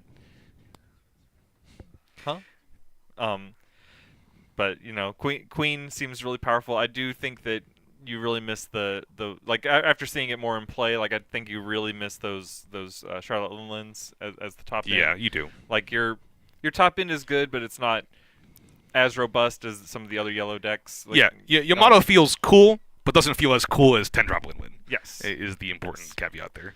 Right. And Yamato requires a lot more setup for sure. It's not just like slam this on the table. It does a giant splashy thing. Yes. But I don't know. I think I'd almost like to see more red, maybe some more like blue. I feel like I don't see a lot of green. Maybe that'd be something kind of fun. Green has really fallen out of favor. One of the bigger problems for green is that they haven't, like the decks that were really good in set 1 and 2 for green have not found support at all leading up to set 4 here. So going into set 3 and set 4, they've kind of added different archetypes to green. So it's kind of felt like they haven't been able to build up with all of that. Right. So I think the best green deck is actually your purple green Dofi right now, Sure. which is not truly green, or Law, which is also not truly green. But both of those decks are probably your best bets at green if that's a color you're looking to play. Does look like we're jumping into our next match here. Back to a familiar matchup that we just saw, but it is Queen versus Katakuri. And we'll figure out which one can come on top this time. Game plan again. As Katakuri, we want to make sure we're attacking for 7k most every single turn. Try and get as many of those as we can as we're trying to whittle the Queen out of cards and make sure they can't get out of those attacks since they'll have such a small hand. Yep. From the Queen side, we're looking to really play our top end and attack down our opponent's board as much as we can. Or, once we've established a giant board and our opponent doesn't have a board, we start attacking their life and make them find answers that they don't have. Yep. It seems like in these, this is sort of like a rampy type matchup. We were playing all big characters. It's just big character versus big character. It does feel like it really comes down to the Queen having more top end, but the Katakuri deck potentially having a better individual top end with that Lin. So if the Queen can find the answers to the Lin-Lins and kind of grind those out, then I think the Queen's top end should kind of carry the day. Mm-hmm. But if the Katakuri player finds multiple Lin-Lins and can establish those while maintaining a board presence and a life total that's reasonable, then those 12Ks can kind of really carry a lot of weight. Definitely, they're the biggest top end. I think the biggest thing here is that you don't find them answered by things like Red Rock exactly. Yes. And try and avoid that. I think when you're looking at opening hands from both players here, that I think I would be mulliganing anything away that has less than like 2-ish big drops for the matchup. I think you probably mulligan away anything that doesn't have that. So it looks like both players kept, and we saw both turns pass through on the first turn, so looks like we're playing towards that end game here. Yeah, I would not be surprised if both players kept hands that were pretty much just all top in, no early game. That's what we're about. Yep. And we don't. Even if we didn't see anyone play anything for the first 2 turns on both sides, I think that would be completely reasonable. Yep.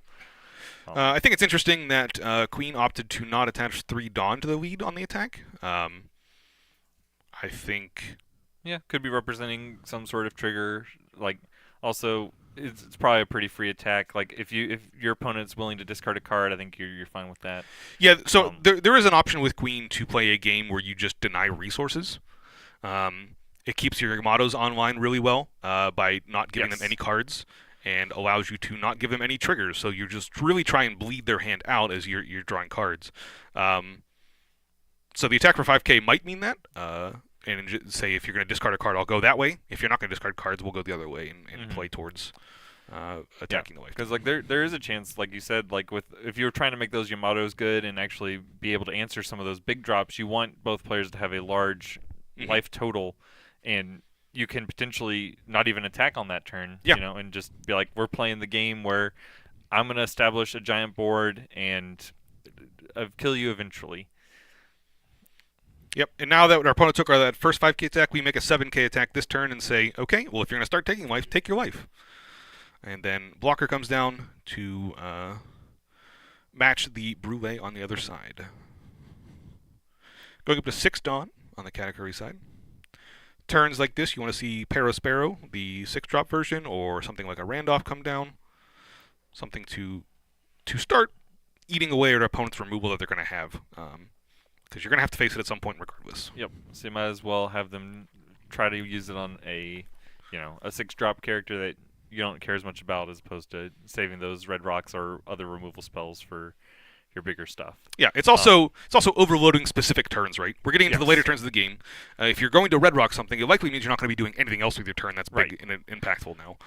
So forcing an answer while you don't have the pressure can also be quite important here. Looks like maybe a pudding coming down. Yeah, one Dawn. Yeah, the pound is on the side there of the Queen.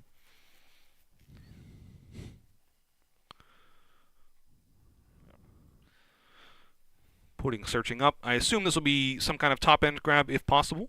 Something like a 10 drop or an 8 drop, likely here.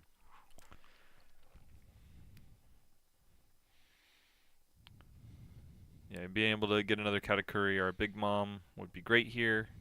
Okay, looks like a Sanji. 2K Sanji being added. Notably, not a Big Mom pirate, but is named Sanji, so Pudding can add it. Yeah, you know, they love each other very much. They do. And we're coming in for 7K. Definitely part of the game plan. Force our opponent to figure that out. You could block with the pound and add the brulee back or the pudding back, but I don't think you want to. I think it's just value for your opponent when you do that. So instead, looks like we're looking at our opponent's life. They have brulee. Stack it back. On top, or putting that on bottom. Make them think a little bit more about taking this damage.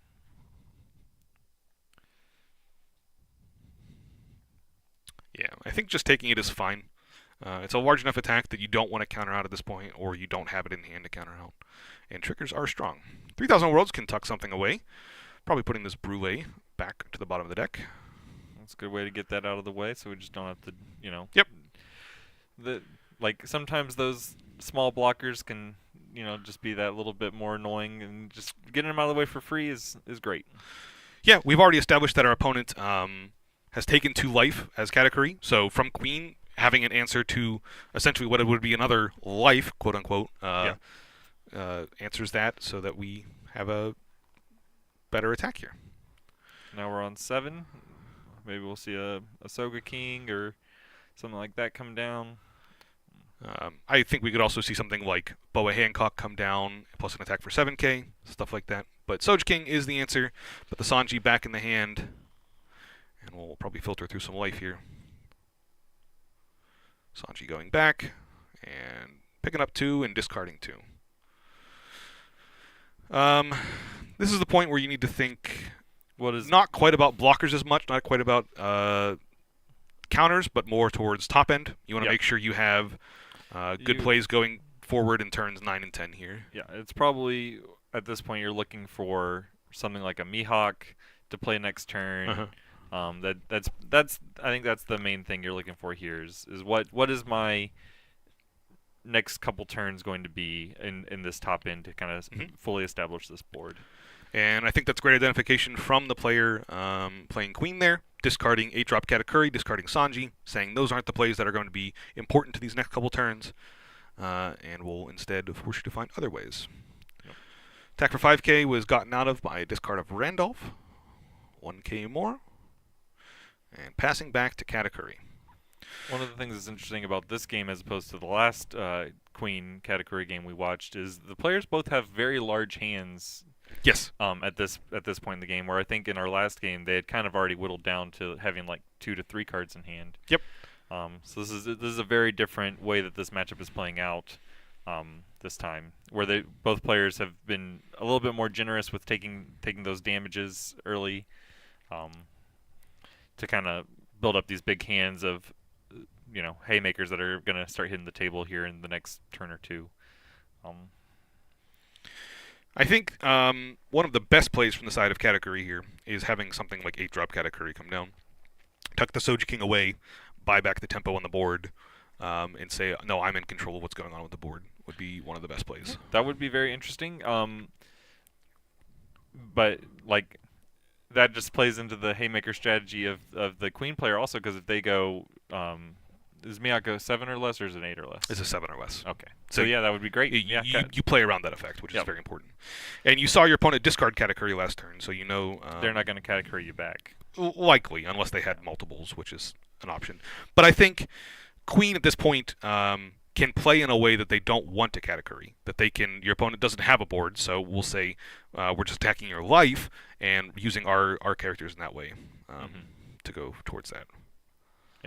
Sometimes, I could see that. Sometimes you don't want the Katakuri because you're like, my game plan is to attack your life, so I'm not going to add to it at all. Okay, looks like another 3,000 Worlds comes off life, and that one will send the pudding to the bottom this time. Yeah, just, clear the board. Free value to do that. Yep. It's interesting. You could have said, "I'll save the 3,000 worlds for later, maybe a turn where I'm trying to swing for lethal and you have a blocker." But instead, no, we'll just use it here to make sure you can't have any more attacks. Katakuri, putting that. The Soj King is there. One of the best plays I think that could have come out of the Katakuri side this turn. Yeah. We're going up to 9 Dawn from the side of Queen here. This will likely be a turn for a Yamato type effect. Yeah, Yamato probably comes down. You don't get very much value out of it, which is another reason to potentially have kept the 3,000 swords in hand. Then if you play Yamato, you get to get rid of the pudding either way, and then you still have a 3,000 worlds. Mm-hmm. Same if a Mihawk was the play here. Yep, same if the Mihawk was the play here. I actually think one of the best things now would be hoping that you had multiple 8-drop Katakuris, because then you can tuck their Katakuri back into their life, and it's a nice train back and forth as we continue to do this to each other.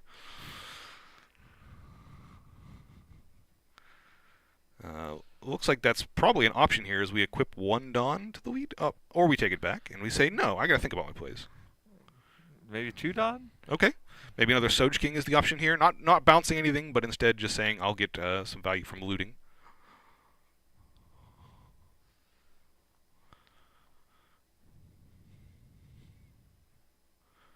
I don't think there's another 8-drop within the deck at this point that I can remember off the top of my head, besides the Katakuri. Yeah. Could be also like maybe we see multiple 4s or something. Yeah, you could see 2 Sanjis here as an option, something like that. Looks like we're discarding out of the attack with the 2K, and 8 comes down. Katakuri does come down. We'll tuck your Katakuri. I think I'd put it on the bottom. Yeah, I think so too. I think you can try and do like a double swing for life and not give them a counter later on in the game. You put it on top, that does mean you're going to have to face it down against your Katakuri in the future, which is just an awkward little dance that you have to do. Yeah, where you're both Katakuring each other's Katakuris. Yeah, and then you're no not one's really actually getting anywhere. Yeah. No. Looks like 10-drop Linwen does come down, means Soj King is going to hit the graveyard. Optioning for I'll answer your body instead of answering the unknown to me with this Katakuri ability before we attack. And that's such a great combo, going Katakuri into Linlin, just being able to be like, I'm going to tuck this thing, and then next turn I'm going to permanently answer that thing. Yeah. No attack from the leader of Katakuri, which I think is interesting. I don't know how many cards are in Queen's hand, so maybe it's playing around that effect of I won't give you the Queen ability by being able to discard. There are definitely way more than 2, so... Yeah. You can over discard, right? That's an option. Yeah, if you're playing Queen, you can discard a lot of things to make sure that you always use your ability. There's a red rock, perfect answer for the big mom right there. It's gonna feel unfortunate, I think.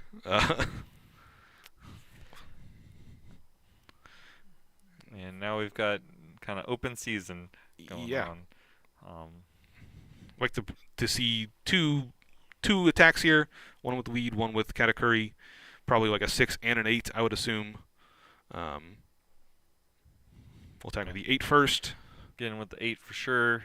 Yeah, before we equipped on smart play, if you play around Capone Gang or something. There's a trigger right there. There's a draw 3, discard 2. Yep, the Shirahoshi comes down. Shirahoshi.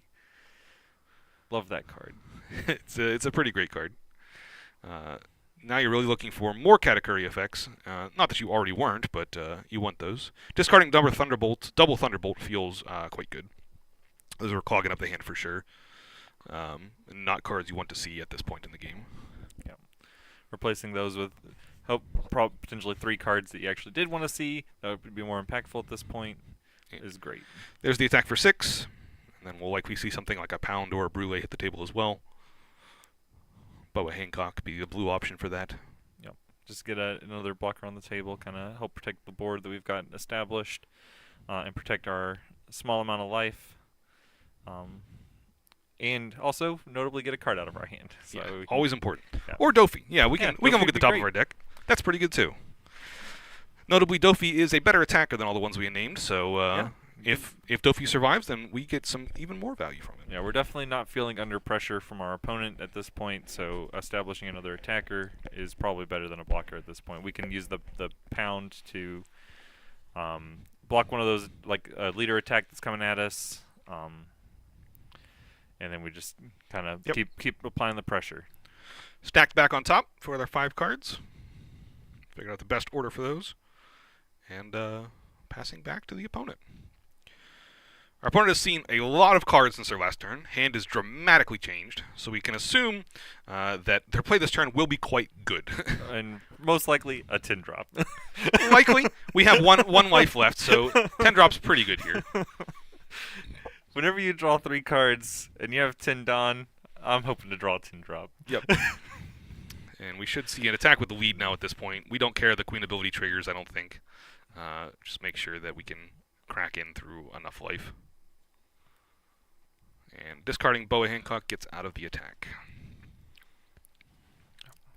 Queen player now at 0 life, 12k on the table. We'll hope to see if they have another red rock. That's kind of, I think, what they would be hoping for at this point. Red rock would be fine. Definitely, you have enough blockers that you could play around with the 10 drop for a bit, so it wouldn't be detrimental, I don't think, to let it exist for a while. The important thing is attacking our opponent down as much as we can. Yep. You're definitely attacking with the Katakuri. You're definitely attacking with your leader queen, and then there's also a possibility of you might want to attack with the Dofi as well. But finding Yamato is sometimes just better. We can kill the Shirahoshi, which doesn't exactly matter to the game plan at all. But It is nice to just No, it is. get it out of the way. if we have 3 cards in hand, though, we can attack with Queen and heal another life. But it looks like no, that's not true. Looks like we had a bit more cards in hand at this point, so that's fine. Attacking for 5 is good. Make sure that we get in here, and then I assume an attack for 9 maybe as well. Yeah, we've got a lot of life to get through from the Queen's side.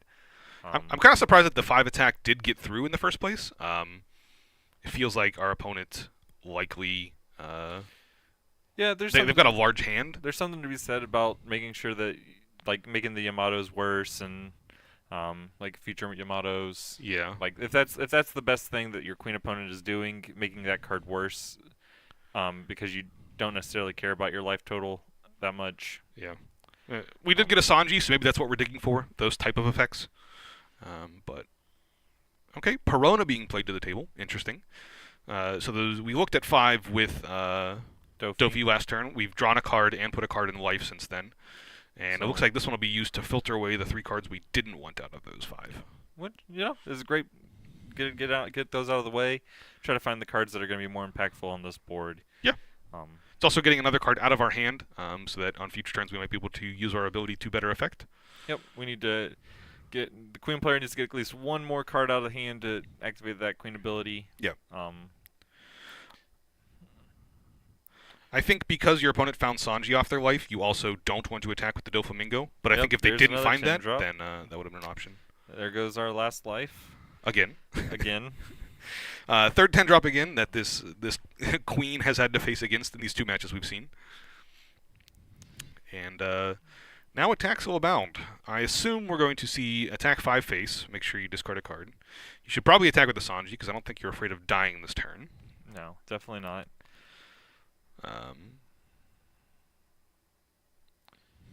And I think we're attacking with the Lin at the face. I think it's going to eat a blocker either way, and you'd rather force that out of the hand. Yep, another counter out, and then this will eat a blocker for sure. Yep. Looks like we're opting to go Doflamingo, maybe? Oh, that was at the Katakuri. And I think that's the reason why I don't like attacking the Katakuri, is because they have that option to just lose it. Your opponent can play a lot of big things, and now they have the option of just saying, no, we're going to sit here for a while and control the game. I think attacking life forces a block with a blocker and forces an actual card to be gotten through. I think the blockers are now slightly more important than anything big that the Queen can play. Yeah, the Queen player's in seems like a tough spot. We've got Yamato, it looks like, going at the Sanji. Yep. Just clearing down the board. Yep. But these 2 10 drops are going to be trouble for sure. So we got Yamato. We'll come down, heal back a 1, life. Attach a Dawn, heal another life. Yep. Attacking 6 at the face. And now you have this plus 2 blockers to get through, which is impossible for you to do so unless you have something like a Thunderbolt here. We've already seen 2 of those hit the graveyard with the Shirahoshi previously. I think it's very heads up to let that Katakuri die this last turn. Yeah, keep the blockers on the table. Yep, keep the blockers on the table. Definitely good play.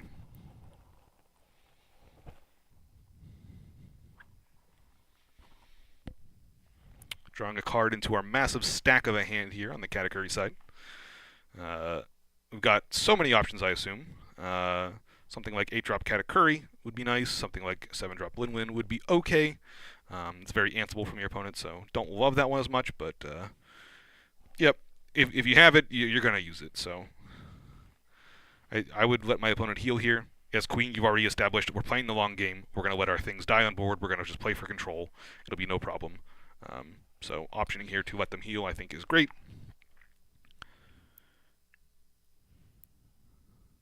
Yeah, it is very awkward to say we're playing the long game whenever your opponent has giant things in play. Yeah. But we're going to have to get those off the table eventually anyway.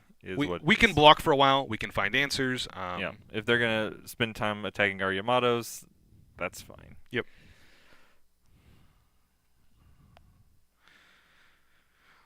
Should be an attack for probably 9k with the lead here as well.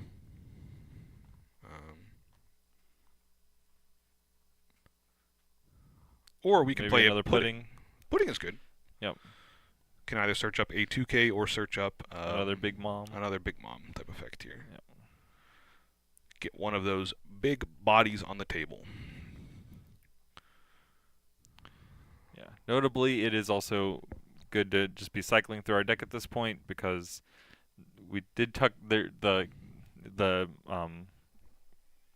red rock did answer one of the big moms, so we do have a big mom on bottom that we would like to potentially. Yeah, our opponent is saying we're playing for the long game, so it's not impossible that we can cycle back to that at some point. Yeah.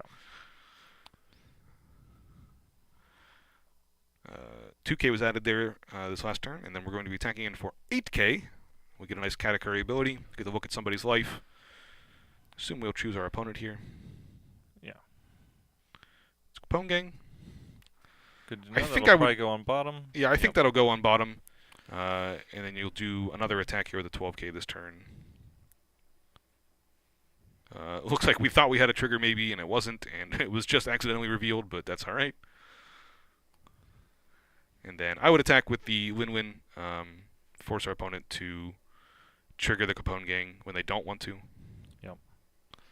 They're not. Yeah, you can't counter out of this one. You're probably just going to take the life.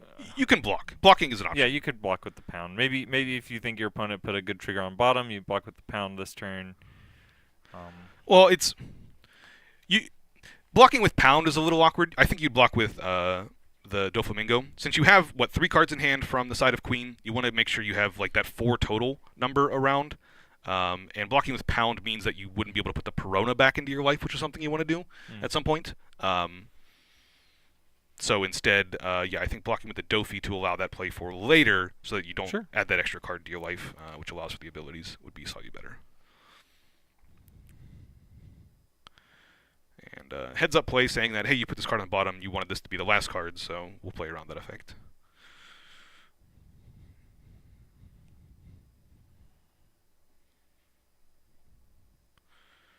And then it's just saying, okay, what is the turn going to look like?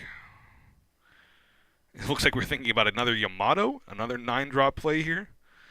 It'd be very interesting. Getting that while we're at 1 life and then healing with the queen. We'll attack first, though. We'll come in for 9. Force you to figure out a way around that. And we'll say, no, that's too large. Adding a card to hand. Down to 3 life on the Katakuri side. Yeah, 3 life just feels very like a lot to work through at this point. It's a lot. I think we're doing fine on the queen side. I don't think anything is not in our grasp right now. We have plenty of big plays to still play. Mihawk comes down. The downside of playing 7 drops is that, yeah, very Mihawkable. Very Mihawkable. Stacked onto the bottom of the deck, and we're attacking with queen. Total of 4 cards. We'll go ahead and heal our life, like queen is wont to do. 6k attack should be just counter out. We saw a 2k added last turn with the pudding, so discarding that seems like the play. And untapping from the Katakuri side. At this point, we've already established your opponent will let their board die, so you need to keep attacking their board and killing off things like the Yamato that are bleeding you here. But at some point, you will have to be able to protect these 10 drops from big effects.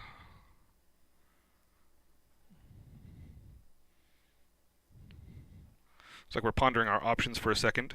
Cards in hand, that would be also important here. Notably, things like 8-drop Katakuri are still very awkward because they're not answering what's going on. Looks like Capone Gang is finally triggered. Well, this is a different. Oh, that's a Capone different Gang. one. Yes, we knew the one on the bottom. Yes. Aha. That was the life we gained. Yeah, that was so. Now, another 10. So we get rid of the other Capone. Yep. The final 10 drop has been found. Or maybe the first one again. Could be the first one again. No, I think that would be probably not that one. I don't think we're quite that far through the deck. I don't think we're that far through recycling through. But our opponent is at 0 life, and the Capone Gang that was stacked did stop a very large attack, so we didn't have to use the pound this turn. But does mean that we're in for a turn here where we need to find probably one bomb off the top here. Something like Yamato be very strong. Yamato come down, kill the pudding, heal a life, queen heal a life, back up to 2 again. Like I said, this pound at some point says opponent's characters. It's on the screen, and I could have read opponent's characters a long time ago, but instead it doesn't work like the way I want it to. That would be very powerful. It got to block and put a life back. All right. Well, nonetheless, we're starting to get a bit difficult from the queen side then. Our opponent has found all the 10 drops filtered through to those points, so we are feeling the pressure. Yeah, and this is kind of like what I said earlier, like where queen has more of those nine drops, like those big things, but not as good as Charlotte Lunlin. Yeah. So we're coming in for 7. We have 3 cards in hand, so we'll heal a life. Coming in for 7 does mean that we're not going to have to worry about things like Mihawk or Yamato from the side of Katakuri. Yeah, and then it looks like we could potentially have 2 attacks for 13 lined up on a Linlin if we wanted them. I think that's a losing battle every single time. I think your opponent will very easily just counter out of those. So I don't think you should ever attack these win-wins by going up. Our opponent has such a large hand as Katakuri right now that we're trying to go towards their life. And I like this play better. Using the Perona to attack, making sure we get our value this turn where we might not be playing anything else to the board, saying we'll attack for 6 total. That's fair. Attacking the Linlins does feel like a losing position, but at some point, how are you're gonna get overwhelmed by 12s? You will. You gotta put blockers, and I think that's kind of what we're seeing this turn. We'll probably see a Sanji come down from the hand of Queen here, eating another 2k out of hand. Yeah, you have to attack with these. You can't hold back these 9k attacks. You got to start pressuring the opponent's life. Thunderbolt off the top. Awkward because that will defeat the pound. And that blocker you were really counting on. It's been there all game. Yeah, you were counting on to survive this turn. On a key turn. Another 9k attack come in. Easy take. Now we're just down to 2 life, one of them being Katakuri at the end there. And we will tap 4, and it looks like a Sanji or a Boa Hancock. Sanji will be the answer. Passing back to the other player. Okay, attacks are large enough. Only 2 cards in hand. This should be squared up for the Katakuri player, so long as they don't misplay around some kind of trigger in life here. And let's see what it is. Is it anything? We're reading. It's not immediately added to hand. Oh, it was. All right. Yep, that should be game then. 12k, you can block with Sanji. 12k again. 3 cards will not be able to get you out of that. No. And even if you could, another 15 from the leader would probably do it. I think so. Or, you could decide to attack with the pudding as well and say, I'm going to go across 2 different attacks. Sure. If you feel like you really need to. But yeah, plenty of attacks there to get through everything that's going on. But yeah, one of those grindy Queen versus Katakuri games. The second time we've seen that. Also, the second time we've seen Katakuri come out on top. Yeah, I mean, it kind of played out like what I was saying earlier. Like those big moms are just like the Charlotte Linlands are just that's the end game. Mm-hmm. It definitely is. Finding 4 of them throughout a game is a very powerful effect when somebody keeps healing their life back. So it does feel awkward. A little bit like that when the Queen is trying to heal their life and they can't. When their entire game plan is kind of neutered then. Yeah, and you don't have from the Queen side. You don't really have anything to go over the top of Absolutely not. Linlin. Absolutely not. You're the deck that is like trying to go big, and you just can't go quite big enough to deal with those. Yeah. It felt like I was feeling like in the mid game there, Queen was letting their characters die, and that was good because they were playing a long control game then. But it really didn't feel like it felt like once they started losing those that their game was starting to slip. Actually, yes. The thing about playing that long control game and letting your characters die is that eventually you are going to have to answer those 12Ks. So you like you said, it's kind of a losing battle to attack those. But maybe there's something to be said about what your control game could be as the Queen side is leaving those 9Ks up and just being like, we're going to commit to getting these off the table. If I can deal with your Linlins, you have nothing left. I can deal with anything else you've got. Okay. Okay. Yeah, so maybe instead of letting our things die, when you expose your 10-drop 12K Linlin, that my response should be, I'm going to fully go out on this. I'm going to have my Yamato or my Mihawk, and I'm going to equip literally like 8, 10 Dawn. Yeah, and saying, I'm going to attack it for this 17. This will die unless you pitch your entire hand. Right. That could be a reasonable response to say your game plan will crumble if I keep doing this. Yes, because I think that as the Queen side, if I can answer those Linlins, because that's what we've seen both games is yes. I've played 3 Linlins. You didn't have an answer to them. You answered the first one with your Red Rock. Great. Here's another one. Here's another one. My game plan is just slam these over and over again, and you can't deal with them. Yeah. If I overcommit to just dealing with those and say my game plan is answer those things at whatever cost. Yes. And then I can win with the rest of my 9 drops because I just have more 9 drops that your categories can't answer. Right.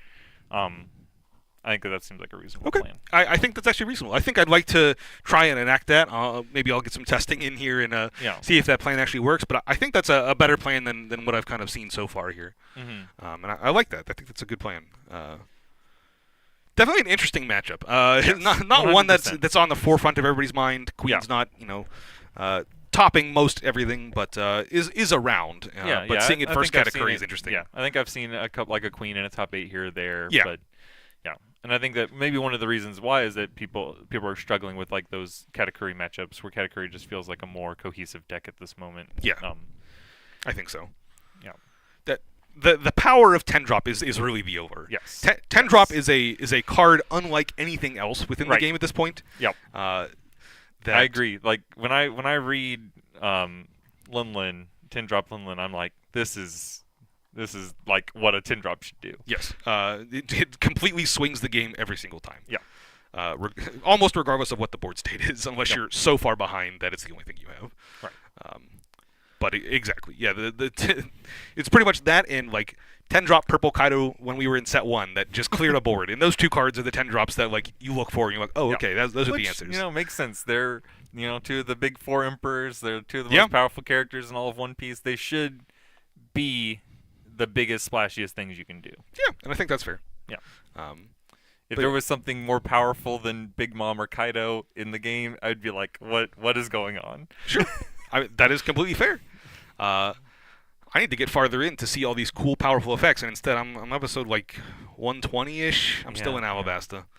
Alabasta's cool. It is. No, it's great. Crocodile's great. Crocodile is great, yeah. But I'm just not up to that point of seeing all the cool, giant, splashy things. Yeah. But yeah, like maybe we get like a Gear 5 Luffy or something in one of the sets, and that that could compete. But yeah, not impossible. The first 11 drop Gear 5 Luffy. You can't play it, but it does look cool. Definitely a great matchup and one that I think we need to get some more practice on. I think I want to see that one a little bit more. It's something for me to dig into. Definitely interesting. Um, yeah. Not a whole lot of red in this matchup. In these matchups that I've seen here, a lot of yellow today is what we've kind Yeah. of viewed. We saw red early on a little bit, but yellow seeing a resurgence in this exact local here, which I think is interesting. Yeah. I think yellow's in a pretty good spot. I do think that the matchups we saw, it seemed like some of the red decks were doing pretty well against the yellow decks. I would assume Um, so. yeah. Uh, Just enacting their game plan faster. that it takes yellow a bit to play the game. So Yeah. when you can play red and say, I'm going on turn one and enacting my plan instead of a turn three when you have 5 Dawn, Yeah. it's a very different game. For sure. Um, Which is potentially a reason to play like more of the, looking at like the Charlotte Linlands with the black, like playing Charlotte like yellow black leader, you can. where you have like that black early game that can kind of help a little bit, like the Sakazukis or whatever on turn 3. Yeah, yellow has kind of enacted that by having the vanillas added recently. Yeah. The 6-drop Parasparrow, the 5-drop Randolph, and Yeah. making those both big moms has been very good. We saw how yellow evolved in set 3 by being able to add the 5-drop 7k Yamato, which isn't even a big mom, but was a yellow card that just helped to fill out the curve so much more Right. that it really did change the fundamental of the deck a bit. Yeah. And now having those be big moms and searchable by Charlotte Pudding also feels quite strong for them to Yes. have that flexibility in the curve. Yeah, being able to enact your plan early, even if you're doing like just vanillas, like we've seen like Pacifista. Obviously, that's a searchable thing that you just put right into play, but still, it's just a vanilla guy. Yeah. Adds to the board. Vanilla does stats are things. very good, and Newgate has taught us that immensely, right? Yep. They play just almost vanilla statted creatures most of the time to say, these are good enough, I will attack you with these, and I'll just overcome you. Yeah. Doesn't matter what I'm attacking you with as long as I'm attacking you. Exactly, exactly. So, yeah, we've seen definitely the power of the vanillas in this game, and I don't think they're leaving anytime soon. I think they're still about the same power level that they should be. So, All right, here we got a Rebecca versus a Katakuri. This is going to be an interesting matchup. for sure.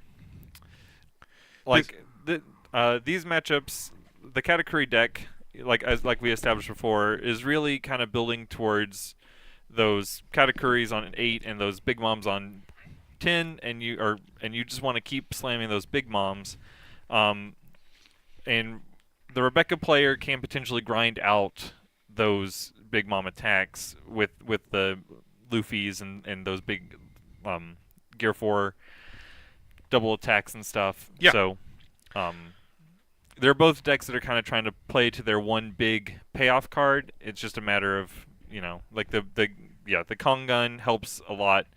Being able to go Luffy, Kong gun, attack your big mom, untap, attack your big mom again. Can get those things off the board, which is great.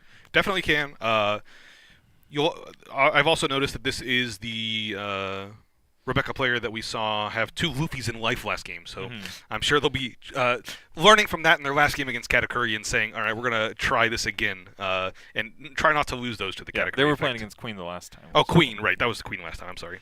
But it's close on the forefront of our mind, I'm sure, that, hey, we lost our Luffys in our life last turn. Let's try and not do that. Yes, for sure. Still playing around against Katakuri in both decks. Katakuri being the premier yellow 8-drop. So, yes, I agree that they're going to try to protect those Luffys and hopefully not get as many of them into the life total. But it is what it is. Katakuri is going to happen. No, I mean, that will sometimes just happen, but I'm sure it's something fresh to them. Yes. And looks like we've taken the mulligan as the Katakuri side. And gonna draw our hand here. See what our options look like. This is a game where you're going to want some early drops. You're going to want to be able to pressure your opponent if they start playing things like Orlumbus that would want to be attacked out. And as Rebecca's side, you're looking for just a couple of good plays, but most importantly probably is Colosseum. Just looking for Colosseum in hand. Yeah, I think as a Rebecca player, you're basically always looking for Colosseum on turn 1 if you can get it, or just getting to activate your Rebecca play, or your Rebecca ability is great. But trying to establish those Kyroses early and just kind of have a board that's somewhat hard to deal with. Yellow doesn't really have a whole lot in the way of card removal Mhm. that's not, an overcommitment on their part, like with the Thunderbolts and stuff. Right.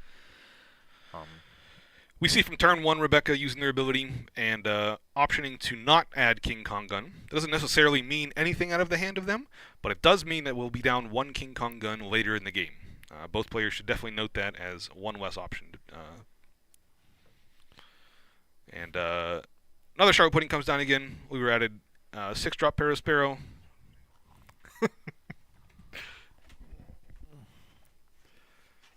And now we're adding 7-drop.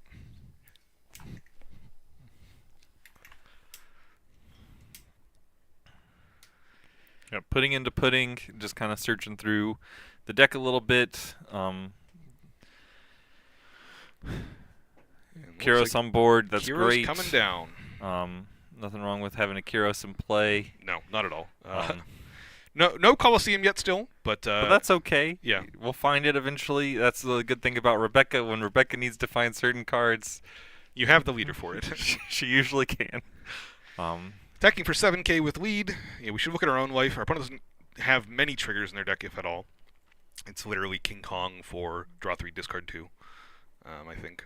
But we'll use it for ourselves to stack our life in a way that might be beneficial later. Sparrow hitting the board. Yep.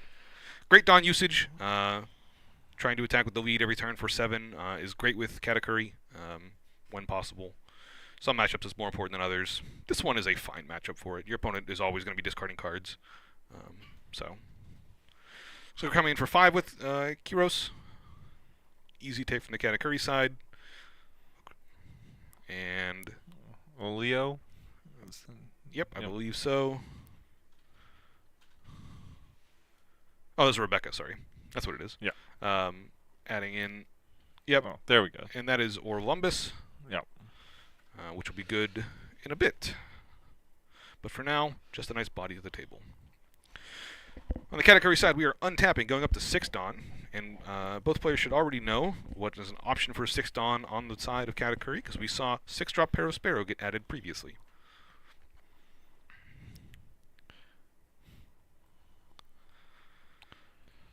I don't think we can play a game where we're attacking this Kyros. I think I'd rather attack my opponent, Rebecca, and go for that. Does look like we equipped 1 Dawn, which is a good attack, but does mean that we don't have to worry about Parasparrow this turn from the side of Rebecca. Still things like Randolph are options, though. Looks like we're discarding 2. 1 Leo and 1 Bartolomeo. Yep. And the Rebecca player just has to, try to get to those Luffys. So, yep. Whatever we discard is fine as long as we got to have a big trash pile anyway. Yeah. So no problem there. Yeah. We are up to 6 cards in the trash pile, which does mean Luffy can start coming down soon. But without Colosseum, loses a bit of effect because yes. It'll be telegraphed instead of just coming down to answer what's going on. Thunderbolt's coming down. I assume that'll be on the Orlumbus. Yep. That's kind of the best thing that was going on the board. A Thunderbolt discarded from the top of the deck. I don't remember if Katakuri attack left that on top or put it on bottom, but leaving it on top would have been kind of nice, getting that effect again. Answering the Orlumbus is pretty big, though. That does mean whatever play you play here won't be answered as much. And we've played the 2-drop 3k Sanji to the table. I'm going to Parasparrow attack for 6. Sanji not always something to be playing to the table. A lot of times just a 2k in hand, but realizing that we need the aggression here, which is important. Plus a little bit of especially card draw. I think it's also really good to be aggressive whenever the Rebecca player hasn't found the Colosseum yet. That is also fair. Like they have this very powerful card that has not hit the table. Now it does. But like being able to capitalize on them not having that, I think is a very powerful thing. And if they do play it this turn, that means they're not Luffying. Yeah, no, that's a big deal. Looks like we added Leo here with the Rebecca ability.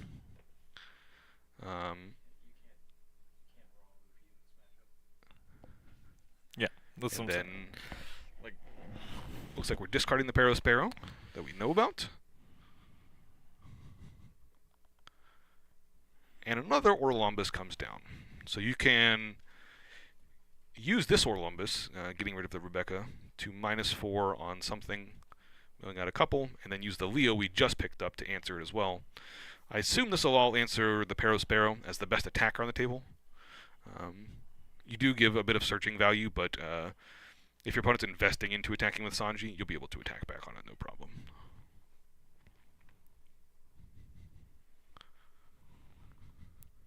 Yeah, and also just like you said, getting the best attacker off the table. It's the most important thing. Yep. Looks like 7-drop will be added to hand here. Obviously, be a good play this upcoming turn, but not impossible for you to deal with now that you have a Colosseum down.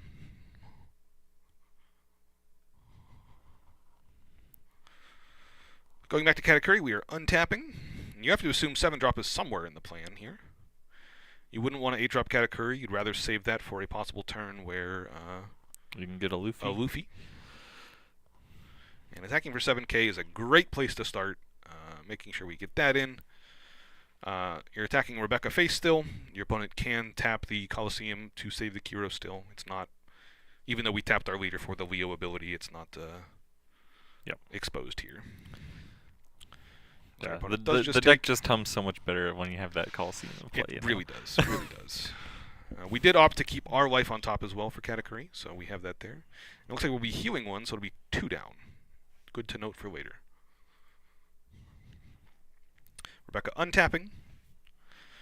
We're starting to get through the life of Rebecca, but now's the turns where it starts coming alive. Luffy is an option now with Colosseum, and we'll be able to attack those active characters like the 7-drop Linwen that's already on the table. Kyros doing what Kyros does best, just getting in for 5 turn after turn.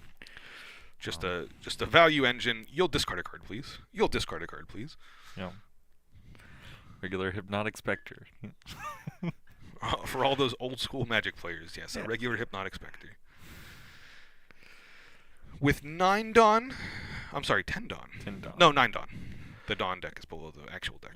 With 9 Dawn, does mean we can't Luffy plus King Kong this turn, so not that quite big of an attack, but we can Luffy now and probably attack for okay, I was going to say we were going to equip 2 to it, but looks like just a regular attack on the Sanji. Take that out. Sanji will draw a card when it attacks eventually, so doing it now is probably fine.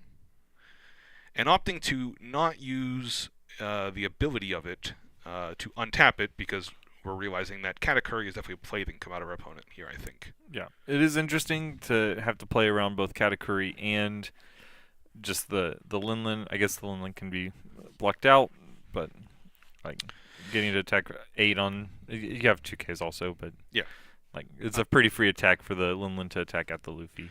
I think this is a recognition of we're going to try and overload you on what you want to do this turn. You'd love to play the 10-drop in your hand that you've been saving. You'd love to play Katakuri this turn to answer my Luffy. You'd love to attack big on my Luffy and make sure that it dies in some specific way. But you can't do... You have to choose one of those things. You can't do them all. Yeah, obviously Katakuri would be the best answer right now. You just play Katakuri and Luffy goes straight into the life. But I think that we would have seen them start with that if they were going to do that. And here we go with 10-drop. And I think this is honestly just a good play anyways. Your opponent will be able to attack down multiple of these things, but we are now pressuring life enough that they're down to just 1 life. See a discard out. Let's see if we have a Kong gun to kind of hopefully break through some of this table. And we are going to 10 Dawn. I think this turn is Luffy attacks regardless, but it's very possible we see most of our Dawn equipped to Luffy and just attack the 2 Linwins on table and make sure we can clear those out of the way. Might as well start with a 5 on... Yeah, might as well start here at least. Yeah, you know, like the thing we're going to do every turn regardless. I think there's a possibility that you don't want to do this first. If your opponent were to take that there'd be an extra card they could possibly have to get out of attacks if they had enough. I don't know that they have enough, but they do have a large hand. So I think it's fair. Looks like Orlumbus is a play here. We're going to mill, put 2 cards in the graveyard, and then assumedly something to answer for that effect is instead of Rebecca. Okay, looks like we're just searching through the deck for specific things, trying to find something Kong-ish, possibly.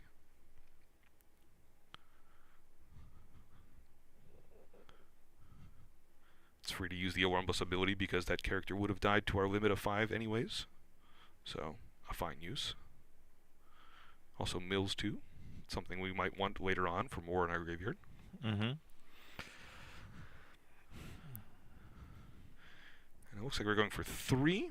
Yep, and there's that. And we do have it. Yep. So we're going up another 6k. That'll be up to 13. Perfect. Attack 15? Yep, 15. 15 is a pretty good attack on anything on our opponent's board. So our opponent has about 5 or 6 cards in hand. Maybe we attach more. I think we're supposed to attach everything. Yeah. I don't know what you're going to be using it for later on, but I think you just want to make sure that this 12 or the 10 drop, the 12k dies. The 7 drop will always die, and now you'll use the Luffy ability to untap. I do like the category player being like, yeah, it's gonna die. Wait, maybe. Yeah, we'll think about it for a second. I think you let this one die and protect the 12k here. If your opponent, I'm sorry. Okay, that was an attack at the 12k. He probably said Lin and it was assumed Okay. which one he was attacking. Okay. So yeah, looks like we're letting that one die and untapping the Luffy here with 7 cards to the bottom. Yep. Putting the King Kongs back, putting blockers back. Looks like we're putting a Sabo back as well. Stacking the bottom of our deck in a way that is beneficial for us to draw later. A very important aspect of playing Rebecca, if you've never played Rebecca. Untap, another big attack that we can have this turn. Get rid of the opponent's board. And now this is 15 on 8, and that'll Yep, very eat much that. get through. Yep. And now Katakuri has nothing on board. Yeah, which is exactly what we were talking about earlier. Like if you can answer those 10 drops with the Kong guns, like that's where you want to be, you know. Yeah. Because that's basically the big thing that Katakuri's got going on, and if you can answer that, then you can probably run away with the game. Yep. Another Another blocker coming down from the side of Rebecca here, which creates 2. The Ideo and the Bartolomeo, both being in the way now. Now the big thing that we've got from the Rebecca side is you are only on 1 life. So, and the Katakuri player does have 5. So it is a lot to get through. It's a lot to get through, but it does not feel impossible. Yeah. There's another 12k on the board. Okay. That helps. Going up to, what is that, 6 life now? It helps. I'm not saying that's game breaking. It still feels like Rebecca is in a slightly better position, but it's starting. That's a start. Attack for 5 was an easy counter out with a card in hand. I believe he's got to rest for a little bit after using that big Gear 4 attack. And 10 Dawn, I assume we'll start with a Rebecca ability probably. See where that leads us to. Unless we already have everything we need in hand, you know. It's very possible.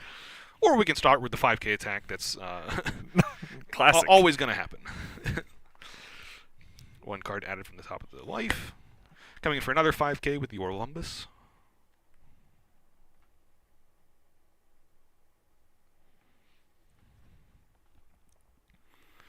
Another take from life. Down to 4 now. Yeah, it just feels like those are all free to just take. It does feel like they're free, but it also, that is your padding, right? Yeah. If you have what you have and if you have what you need in hand already, I think you don't necessarily need to take those. Because at some point, like I do still feel like Rebecca is in the driver's seat. They're the ones making the multiple attacks a turn while we don't have a whole lot on board from Katakuri's side. And they have multiple blockers. So we do need to figure out a way through what's going on. Okay, yep, so it looks like we have replaced the Kyros with a 10-drop Kuzan, which will come down and kill the pudding. And is now a very large body that if you expose with this 12k attack, I can just attack back on it pretty decently. Yes. A 10k attacking into a 12k with some more Dawn on it is definitely more feasible to do than what you were talking about, or what we were talking about in the last one. 9k's having to equip at least 4 Dawn, like this is just like those 4 Dawn on this is just more relevant. Yeah, you've also turned on now. You have Kuzan that you have the -5 ability. Yes. You have the Orlumbus, which can -4 something. Yes. And now you can play Kairos and just sweep out a 10-drop. That's true, which is incredible. When you get to pull that off, feels like that's what you're trying to do. Yes. Kuzan, if Kuzan stays on the table and gets to do things, Kuzan feels very powerful. Definitely. Just feels like Kuzan doesn't really get to hit the table that much. No, but it is for these specific matchups Yes. that it's in the deck, I think. Yeah. So, powerful effect. For sure. Looks like we're optioning where to go with the Dawn. If we're equipping Dawn, that does mean we don't have to worry about 10-drop. So no life heal that way. So some nice nice prospects from the Rebecca side. Yep. Yeah, the Linlin, or the Katakuri player has to really be concerned about this. We got the Luffy that's going to untap next turn that we have to worry about. That's going to be like potential 2 attacks. We got the Kuzan that's going to be coming in. Like you said, that is a lot of damage threatening to do things. You have to get the Orlumbus off the table. It makes sense. Yeah, I think that's pretty heads up to attack Orlumbus. I think a lot of people would have attacked life here, saying you're going to be discarding cards from your hand to solve this or use a blocker. Right, but being able to protect your 10-drop, I think, is more relevant. I think so too. Yeah. This is also a spot where Katakuri has come down and put the Luffy into life. Reasonable. Yeah, you were going to have a double attack turn. You're about to be facing down, so a great use there of that. Yeah, and also just establishing another big character on the board. It's another blocker, or we can have a Kong. Yeah. And imagine if the Luffy would have been still on the table when that flip would have happened. You would have felt so bad about it. Yeah, for sure. But instead, no, we're feeling all right.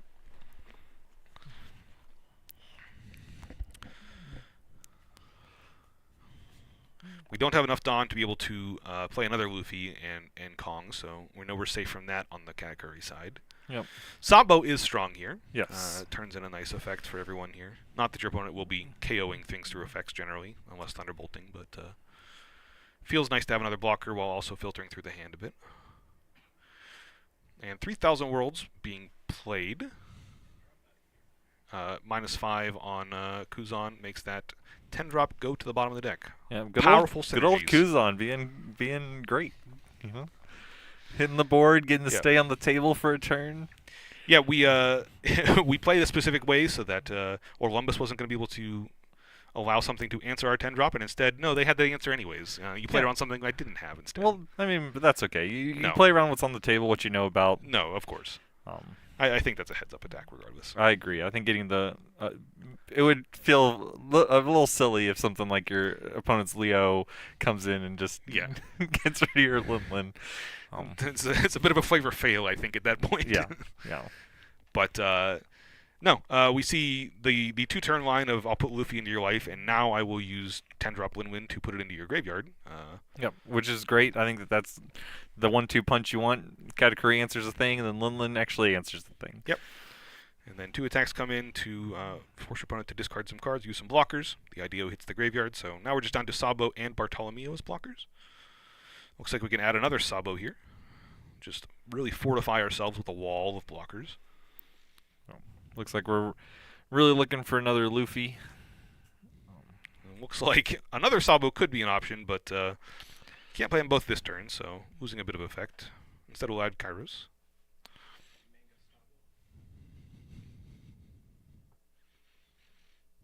Mega Sabo is pretty sweet.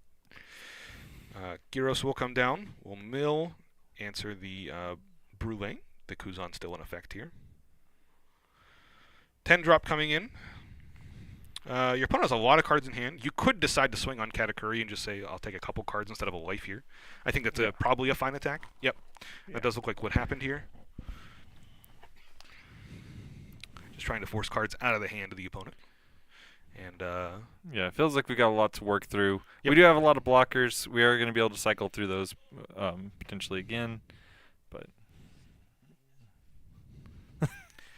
the Mango Sabos here are really just a giant flex of what your deck could be doing. I will say it's a sight to behold. This is a Rebecca player that cares. Yeah. Well, we should have known that from the alt art Rebecca just hitting the table at the very beginning, Well, yeah. Yeah. sometimes you only need one Rebecca, but also four Manga Sabos. They're You not know, quite the same, but they're yeah. not quite the same. But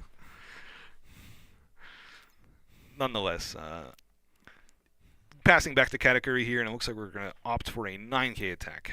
Just trying to force our opponent to use their blockers. We're likely not dying this turn. We're likely not killing our opponent this turn, but we do need to get through the resources that they currently have. yeah. And Bartolomeo will block.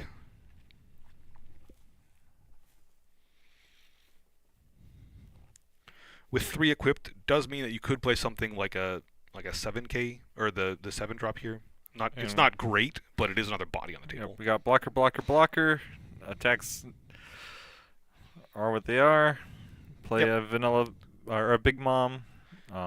Yeah, notably, the Rebecca player will choose to lose a life, and they have no life to lose, so nothing happens there.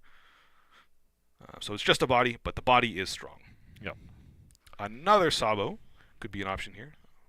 Probably taking it. Yep, I think you want this into like a Bartolomeo as a type of play this turn, as you try and attack your opponent's board down a bit.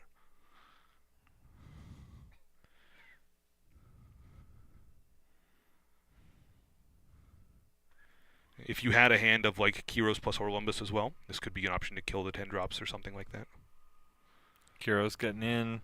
Yep. Doing the either the discard the hand or take a life.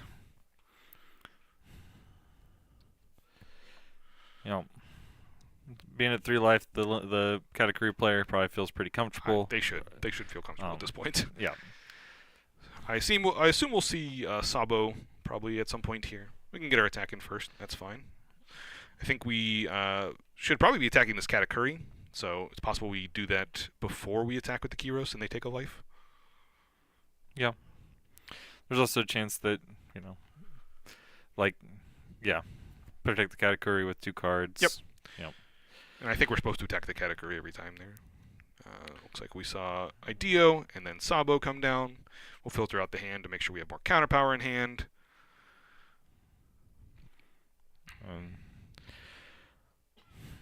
Two Dawn up. Here's hoping we can just survive another turn. Yeah. At this point, the Rebecca player, that's our goal. We need to just survive as long as possible. We need to find another. I think we have a Kongun in hand. We might have had to discard it. I think we discarded it. Yeah. If I remember correctly. Yep.